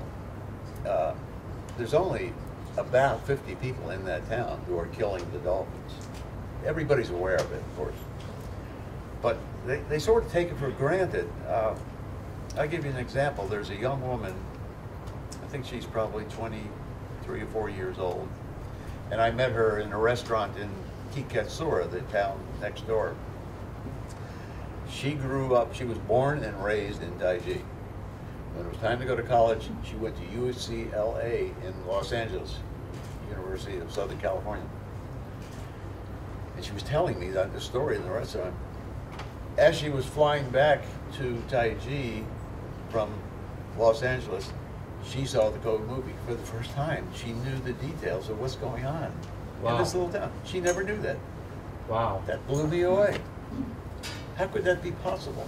And how many of these dolphins are they taking? Because they're slaughtering hundreds, thousands. Yeah. So how many of that, you've got people that are supposedly trainers that are in the water with them to take to these marine parks. How many are they choosing? Oh, I don't know the exact numbers. Some of our cove monitors are here. They'll remind me in a few minutes how many exactly. I really don't pay too much attention to the details anymore. We're trying to stop. As a whole. And we've come to realize it's really the World Association of Zoos and Aquariums that are responsible for, well, they're missing in action. They're supposed to be policing their own industry, and we're there doing their job for them. The capture of the dolphins is the economic underpinning of the slaughter. A dead dolphin in Taiji is worth about $400 or $500. A live dolphin is worth, I know, as much as $154,000 US. I know that because I have the contract from the Ocean World Casino in the Dominican Republic, who paid $154,000 for each of the 12 dolphins they bought. So, it's the capture of dolphins that keep this thing going. So if you could give a piece of advice right to that camera, because you know how powerful your words can be for people, tell them what to do, tell them how to stop this, tell them how they can contribute. Don't buy a ticket for a dolphin show. That sounds very simplistic.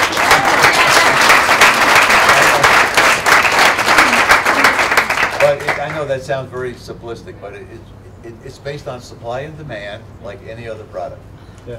And if people will stop buying tickets, the problem will go away. So we have a lot more work to do in Japan. If people want to support what we're doing, please go to dolphinproject.net and make a donation. We need money, guns, and lawyers. Money, We guns, and don't need lawyers. the guns. But The guns are maybe optional. water guns. Okay. A lot of what we do is street theater, and so.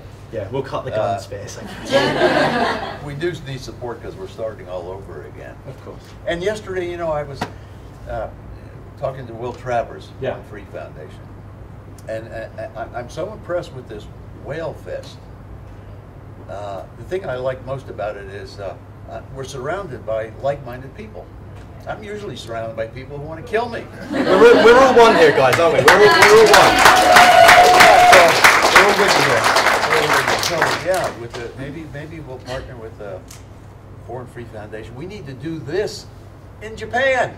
Yeah. You know, and have a celebration and get a lot of Japanese people together under the same roof and have music and fun and celebrate dolphins. And so we're looking into that. We're talking about that. My producer screamed in my ear, yes, yes, yes. So it's obviously very good. But yeah, I mean, in terms of you releasing the dolphins, how do you go about doing that? Just explain to us. Well, it's a process, and the protocol, I've been writing it for years. It's on our website also. It's really reversing the training process. The first step is to get the dolphins out of the tank and into natural seawater, where they can experience the natural rhythms of the sea and the tide and the current, and getting them used to eating live fish again. And how do you do that? How? By introducing live fish into the sea pen. We built a sea pen. Brazil, Guatemala, Nicaragua, Colombia, Haiti, Korea, we've done it in all of these places. So when SeaWorld tells you captive dolphins cannot be released into the wild, don't you believe that? Born Free did it recently last year in Turkey. There were a couple of the dolphins that were released back in the wild. So it can be done and it should be done. So, in terms of SeaWorld saying that they can't be released back, is that part of their way of keeping? How far from the truth is that? Is there absolutely categorically every dolphin that could be put back into the wild? No. Okay. No. So, Here's the, and I've thought about this for many, many years. The solution to the problem is this. One, stop capturing dolphins. There's no need to capture dolphins for any reason whatsoever, not for research or entertainment or anything, other than to rescue them. Two, those that can be released into the wild, that are identified as releasable, should be. Those that cannot be, can be moved to and there are many of them that cannot be released in the wild. Not all of them are mentally healthy anymore. as an effect of the marine parks. Psychotic. Yeah, but because of what we have done to them. But all of them can be transferred to a natural sea pen or a cove that's fenced off for their own protection. And a sanctuary. We have sanctuaries for lions and tigers and giraffes and gorillas and monkeys and dogs and cats. But there is no sanctuary for captive dolphins anywhere on planet Earth. And realistically, isn't that odd? It is. Realistically, how far away are we from this being able to happen? How long have we got to go? I'm not sure. I think we're getting closer. We've been looking for a place in Europe for many, many years. And one of the problems in Europe is the weather. It has to be like this every day. You've got to have good weather. Yeah. So it would have to be somewhere in the south, of course. We've located a place in North America. I don't want to identify these places because there are people listening who want to get involved. We have a lot of detractors out there, and if they know what we're going to do, they're going to make sure it doesn't happen. Don't give away any details. Just the rough guide. But they can be in a sanctuary just like other captive animals have gone to sanctuaries, elephants and so forth. And you think that's the direction that we're hopefully heading in? Yeah, and it can be profitable for the people who are doing it. In other words, SeaWorld right now could close their gates and move all of their animals to a sanctuary somewhere where tourists go. Coast, yeah. I was just in Mexico. There are 18 facilities there that have captive dolphins. There are hundreds of hotels with tourists from all over the world. If those and all of those tourists, every one of the hotels have brochures how to go swim with captive dolphins. Yeah. If they had an alternative, those same tourists would go to the sanctuary and support that, but they don't have the alternative. So it's really about, it's not just about creating a sanctuary, it's about doing it in the right place. Yeah. So that it's sustainable. So that everybody can be involved and everybody will be in it. Exactly. And it's not just about the dolphins. It's about young people, children who go to these places and walk out of there. Sorry, you were saying young people. I think it's fair to say that a lot of people are inspired to be like you. And I think you've done that for a lot of young people. Oh, well. I mean, I think everyone would agree with that. When a lot of young people are inspired by what you've done. But yeah, if you could move slightly to your left, I'm being told. Oh yeah. The sun's in your face. Oh no, the other way. Sorry, right. Sorry, we're okay again. Yeah, I think it's people like yourself that are inspiring young people. And you know, we had the young guns on the show earlier today, who help with the conservation of cetaceans and things like that. And the work that they're doing and the passion that they were showing, it is really positive. It is really positive that everyone is moving in the right direction. But I think we're going to wrap it up now anyway, and we're going to move to some questions from the audience. So I'm sure there's loads of you. We'll start with you over here. Yes, I'd like to ask about your Japanese friend Ishi Isumi. Is he progressing with his taking people out to see dolphins in the wild? Yeah, but there aren't a lot of dolphins in Fujo anymore. He does it as much as he can. Now he's starting to take people out, SUP, stand-up paddle boarding. You see these, I saw a couple of them here today, where dolphins are. But frankly, there aren't a lot of dolphins in Fujo anymore. And so he doesn't see them every time he goes out. He was going to come here with us today, actually, but we couldn't afford it. We just don't have the money that we had. But he's progressing. Yeah, he's doing fine. Yes. Good. I was at his home for New Year's. Yes. I was wondering, how can we persuade the Japanese government to shut this operation down? How can we persuade the Japanese government? We can't. The Japanese people have to do this. The dolphin slaughter in Taiji will end when the Japanese people rise up against it. And so our work is about connecting up with the Japanese people. They need to take ownership of this issue. How reliant are they? Well, it's really important that the Japanese activists are able to come to Taiji, and it's really hard for them to do that now because they get lumped in with the Western anti-whaling movement, and it's a very different culture. You know, there's such a thing called kata, Japanese kata, the Japanese way of doing things. You don't criticize the government. You don't take sides with the Westerners, and so that's one problem. There are many problems, many reasons why they can't come there. So we have to make, our work is about making it easier for them to come there and take over. Okay, all right. We'll do one last question. Yes, to the lady here. I just wondered, I think I read somewhere on your website about a sea pen in development in Indonesia. Yeah, in Central Java. And if so, how is that going? It's going very well. Well, I say very well. It's very slow. It's a slow process. But my son Lincoln and a team of Dolphin Project people built a sea pen. I would say it's about 3 or 4 times the size of this room. Quite large. It's about 1/4 of a mile offshore. And you were asking earlier about the process of rehabilitating dolphins, and I said you take them out of the tank and you put them in natural seawater. We've created that in Indonesia. The biggest problem we have there is corruption. One of the most corrupt countries in the world, especially the Forest Department. But things are changing. There's a new president that ran on a platform to end corruption. And for some reason in Indonesia, the Forest Department is in charge of dolphins. And they're extremely corrupt.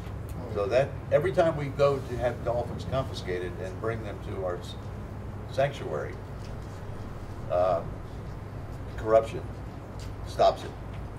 But now there's a new president and things are changing.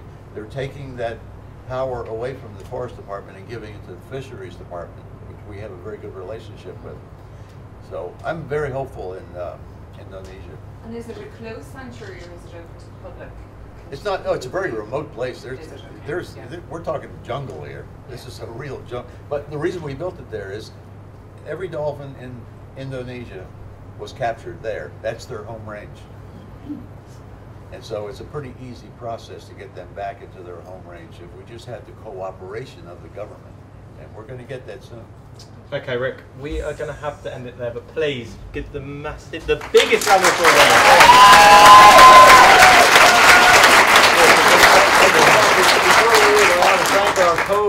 Our code monitors, some of them are here, I think. Taryn, I saw Taryn. Come in, the code monitors. Vicky, where are they? Some of them are here. Some of them are down at the booth. Oh, come over quickly. Come in. I thought I saw Vicky walk into the room. Where are they?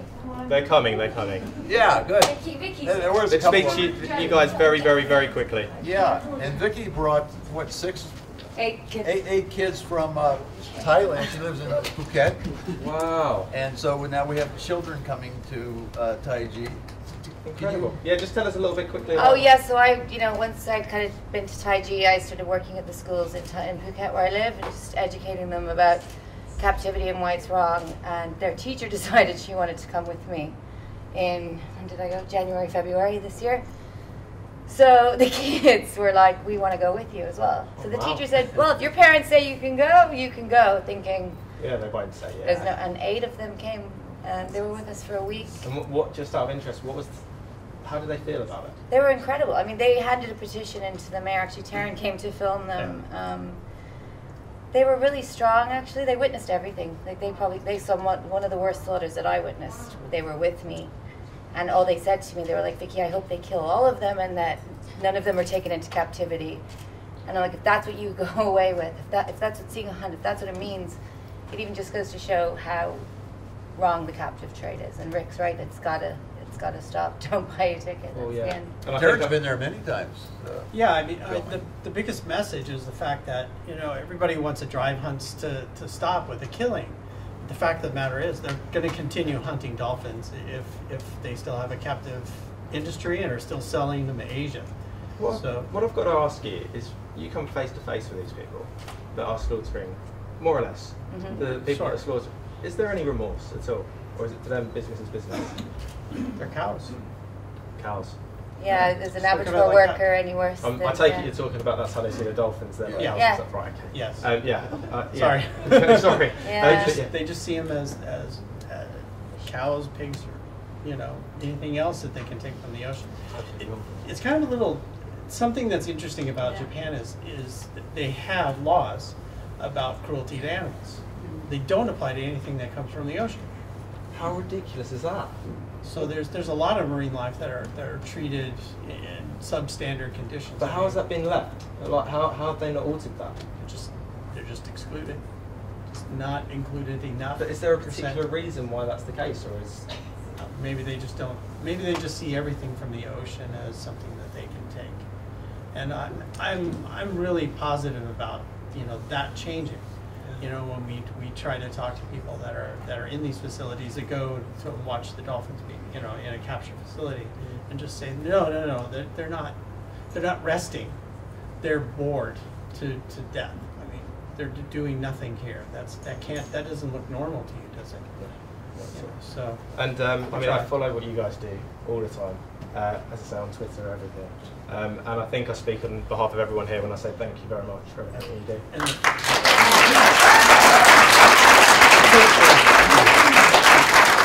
The kids were absolutely amazing. They shocked me at how they were interested in seeing what was happening. Yeah.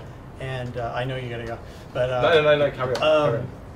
And she was just a huge trooper with them. And my part was at the very end, but they took it very well.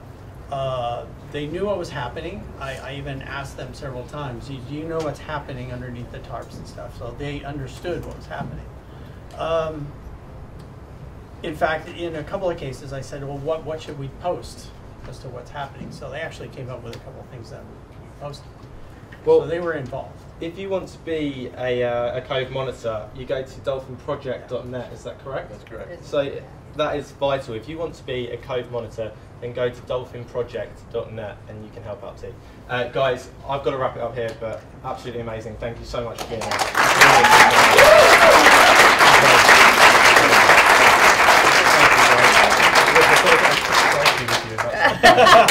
I can't let this opportunity go. Everybody's going to have to have a Ric selfie. It's got to be done. So we're nearly at the, I'm just being told to go right now, okay. So we're nearly at the end of the show, but before we go, what is the solution? Well, we've got a wonderful, unexpected panel right behind us, and I'm very excited about this. We've got the likes of Ric O'Barry, John Hargrove, amongst others, and we're just going to have a little chat actually. We're going to relax. It's been a long day, hasn't it, guys? And we're going to just talk about how it's been at WhaleFest and experiences in the past and what is the solution. So please give a big round of applause for our panel, everybody. Right, so if you've just tuned in, then we should do a little introduction. John, would you like to start? Sure, my name's John Hargrove. I'm a former senior killer whale trainer from SeaWorld and Marineland and Antibes. And I resigned in August 2012, and now I'm passionately against keeping killer whales in captivity. So that's why I'm here today.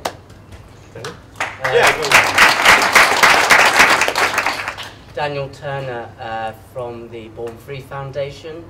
I'm the programs manager on captive wild animal issues, and I'm also the captivity chair of the World Cetacean Alliance.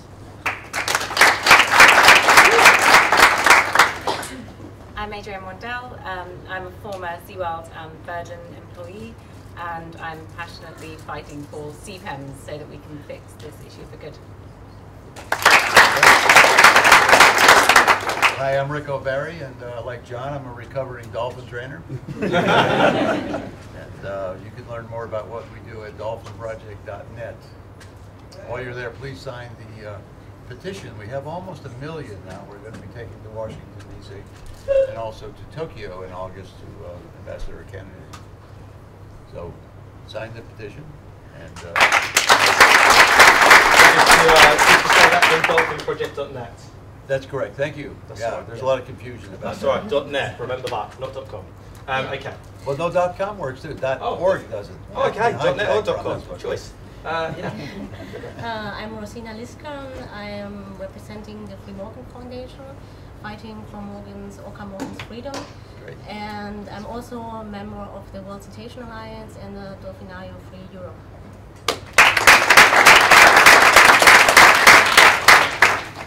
I'm Roy Mulder. I'm here with the Canadian Marine Environment Protection Society, and I also happen to be the chair of the World Cetacean Alliance's Global Council. Such esteemed company, it's hard to. I was tempted to make up Lion Tamer, but I thought with this audience, I'm going to get told off for that. There you go. That'd be the only thing that'd be this line. I'll tell you. My name's Dylan Walker. I am the Secretariat for the World Cetacean Alliance. I'm also one of the co-founders of WhaleFest. Can I get in my little plug as well? Go on. So we've been running this Wild and Free campaign over the course of this weekend. We have been running the Wild and Free campaign over the course of this weekend. We have raised £7,000 so far.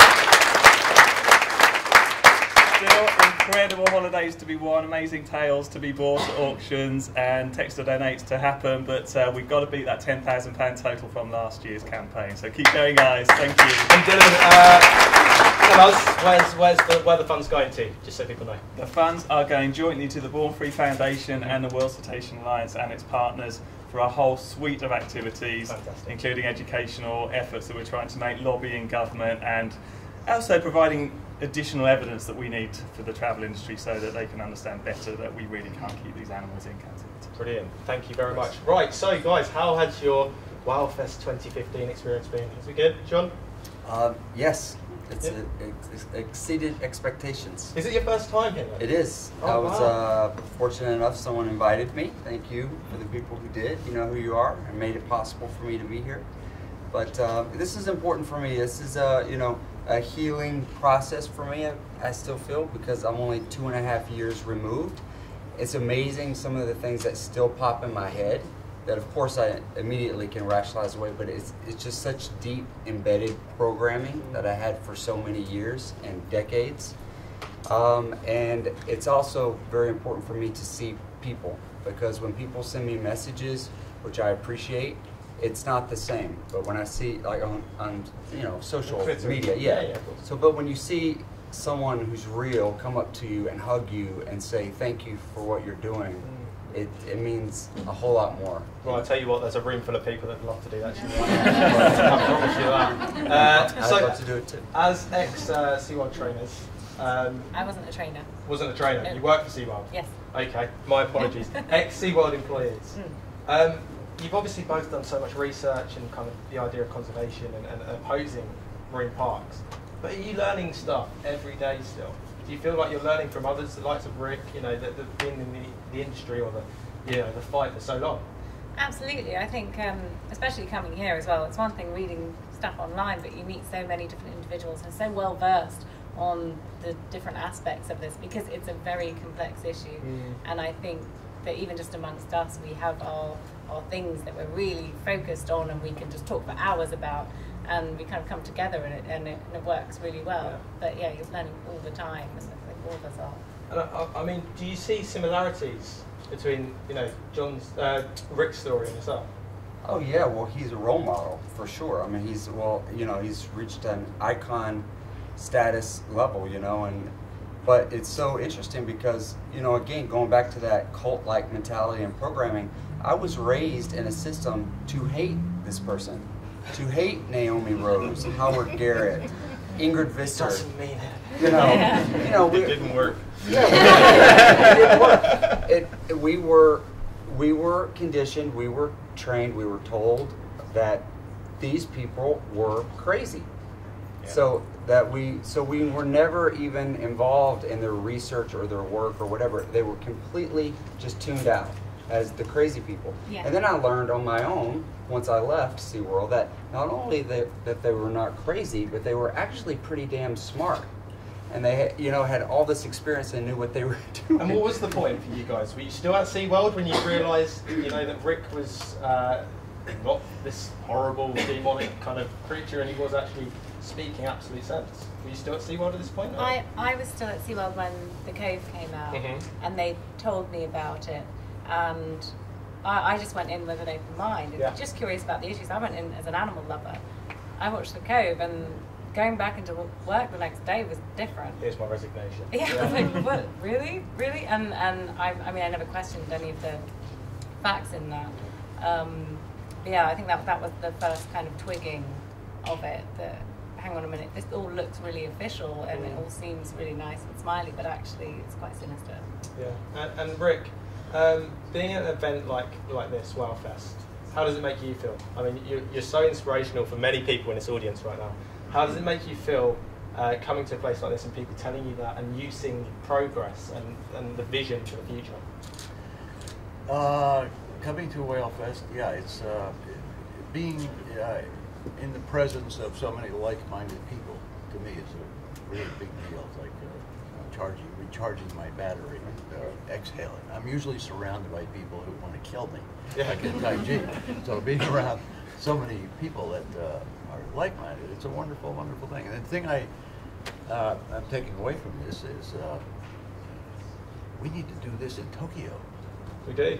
Yeah, and get a lot of young Japanese people in the room with music and not, you know, pointing the finger at them, but celebrating dolphins and whales. They'll do that. We and can actually, help you we with did that. Well, we can help you with that. We did that once in the Dolphin Project. Did this 1976. It was called Japan Celebrates the Dolphin and Whale, and mainly music concerts for 3 days. But we had a lot of booths like this too, and all the Japanese environmental groups were there. Jackson Brown, Governor Brown came, all the big Japanese groups, Warren Zevon, it went on, and they have 30,000 young Japanese people, you know, in the same room with dolphins and whales. You know, I'm just reminded we need to do this in Tokyo again. And I mean, you said we can do that. Is this something that you guys, I mean, and the World Cetacean Alliance, is this something that you guys would kind of have in your mind that you'd like to do at some point? But, I mean, Roy will have his own view, and Ric knows, for example, the Japanese culture well. I don't know it at all. I think my experience is around the world, you know, in places, in whaling countries in Europe, for example, like in the Faroe Islands and Iceland and Norway, you really, really have to try and understand local cultures. It's critical, actually, to making change, and sometimes, tough though it is, you have to recognise that that change is going to come slowly and think about the longer term gain. And no matter what the issue is, always the best whaling way of dealing with that issue is through local people on the ground. But sometimes the challenge of getting local people started on a project is really tough. And the problem that I believe we've had in the past, and we kind of continue to have, is that the campaigning organisations working on these issues, it is very difficult for them to commit long-term funds because they get their funds from their supporters and their funders seeing results. So it's a little bit like governments, you know, we have to see some short-term gain. It's very difficult to go to a non-profit organisation and say, we run this project over 20 years, but you're not going to see any results for 10. So, you know, and that's sometimes what you have to do to achieve change on a cultural level. But I think the positivity is just such a key. I haven't come across an issue yet that can't be solved long-term or short-term, depending on the issue, by taking the positive approach and celebrating these animals, because that's how you bring the next generation. And Daniel, I mean, that idea of kind of dealing with people's culture and then having to tackle that, Born Free, do they have to experience different people's cultures and how to tackle that? Is that something that you guys would do? Well, yeah, we're an international wildlife charity, so we work on both conservation and welfare issues in all countries of the globe. And just something that we did last week in Brussels, we had Keith Taylor on here before, but we launched the Dolphin Area Free Europe Coalition last week. We have 19 members from 11 countries. So this helps us to understand the different cultures by bringing people on board from those countries who are then able, taking the information that we've agreed upon, taking that message to their governments in their language and engaging with the people that they know how to read their culture and so on. So it's really important that we have events like WhaleFest that bring all these people together from all over the world. We have a similar goal. Yeah. You know, we all know each other through mainly emails, and it's like these events we get to see what each other look like. You know, but it's through these events that we're able to talk and construct some strategies, and then when we go home, we deliver them.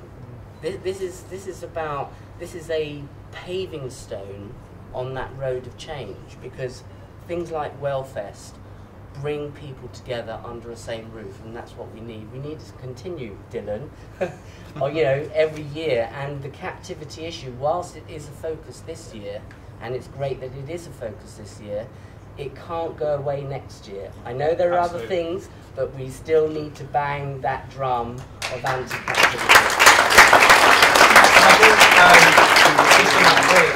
I'd love to go over to the Free Morgan Foundation in a second and talk about that. On that point, you know, it's something that will keep coming, and it's something that won't go away, and we will be here continuously. As long as you guys in the audience, you guys at home are here, I don't think this will ever die down. I think they've got, the likes of SeaWorld, the likes of these marine parks, have got a big fight on their hands, and I think it's something that they can't win. Let's talk about Free Morgan. How is that going? Tell the audience at home what it's about. Well, the story about Orca Morgan is Morgan was found swimming off the Dutch coast. She was thin and low, and so the decision was made to capture her and bring her to a dolphinarium in the Netherlands for rehabilitation. But yeah, and Morgan did approved, her health condition improved very soon, but she was not released back to the wild again. But the capture permit was issued for capture, rehabilitation and release, but the release did not happen. Instead of that, she was transferred to another entertainment park in Spain, Tenerife, Loro Parque, and she's still in captivity. So how is the fight coming along? So we had several court cases in the Netherlands already, and at the moment the state is, well, lower parties is sue, because it's a sue. She can stay at lower parking. So what's the solution? The solution, well, we are looking at all legal aspects at the moment, and also involved with US lawyers and Spain and the Netherlands, because she is now in Spain, yeah. And yeah, we will keep fighting for her. And please don't stop. What can people do to help your cause? Well, events like WhaleFest, of course, are very helpful. So we could talk with a lot of people at WhaleFest and raise awareness about Morgan's story. And I think it's really, for me, Morgan is the poster child of everything what's going on in this business, because she was meant to be released back to the wild. And they came up with several excuses why this is not possible. But they know she's worth so much money, and that's the reason why they still keep her in captivity. Okay. I would take your point, but we just need to move on, if that's all right, John. Go ahead. Roy, what is the solution as a whole for captivity? What's the future? Well, I think the solution is to get all of us together in one room and start working in the same direction, and that's what's happening with World Cetacean Alliance. I think we've done a good job of it. If you walk the floor out there, if you walk on that floor out there in WhaleFest and see all the people who've joined us at WCA, and you start realizing that we're all singing the same song together, and we've got a much bigger voice together than we ever will separately. We've been challenged by being small organizations and being little voices in pockets in the wilderness. Now we're all talking together. We have teleconferences all over the world. It was very difficult logistically for us to communicate with each other on a regular basis, but we've found ways given new technology. And I think that that's the solution. We need more people to join WCA. We take individual members also, so if anybody wants to join us, we'd love to have you. Would anyone like to join us and join them in the audience? Go on, give us a big shout if you'd like to be involved. Thank you. Yeah, go on, Well, sorry, one point. I just want to add, of course, we have a release plan for Morgan. And so I think the solution for the captive animals would be to retire them, or, well, have them in sea pens, sea sanctuaries, things like that. So. And of course for Morgan, it's the region Norway, so she could be back with her family and the Norwegian orca population. Perfect, thank you. And I know you'd love to talk about sea pens right now, but we don't have time. Guys, thank you very much. Rick, I'd like you to do one thing for us, if possible. Tell the guys at home, right in that camera, what they can do to help this cause, and what is the future. Well, the main thing is don't buy a ticket for a dolphin show. Sounds very simplistic, but that is the solution. It's based on supply and demand, and if we quit buying tickets and quit selling tickets, the problem will go away. Okay, thank you. Thank you so much. It's been brilliant to have you all here. Dylan, thank you very much for organising all of this. But finally, all that remains to say is a massive thank you to you for watching at home. It's been absolutely brilliant to hear from you on Twitter, Facebook, everything, and to know that you are watching. Thank you to all the volunteers that have been here. I know Dylan would like to say I'm a volunteer. Yeah, you can give him a clap for that, that's fine. Thank you to all the volunteers. And of course, to our wonderful studio audience. Go on, give a big round of applause to yourselves. Just a final reminder that you can still donate by texting WhaleFest to 70007. Text costs £3 plus your standard message rate, and 100% of that donation amount will be received by Born Free on behalf of WhaleFest 2015. The charity number is 1070906. Please ensure you have the bill payer's permission. And remember, if you aren't based in the UK, you can donate too. Just head over to the World Cetacean Alliance website. Remember, it's down to us to keep dolphins wild and free, and one day it will happen. For now though, until next year, it's a bye from us here at WhaleFest. Take care, everybody.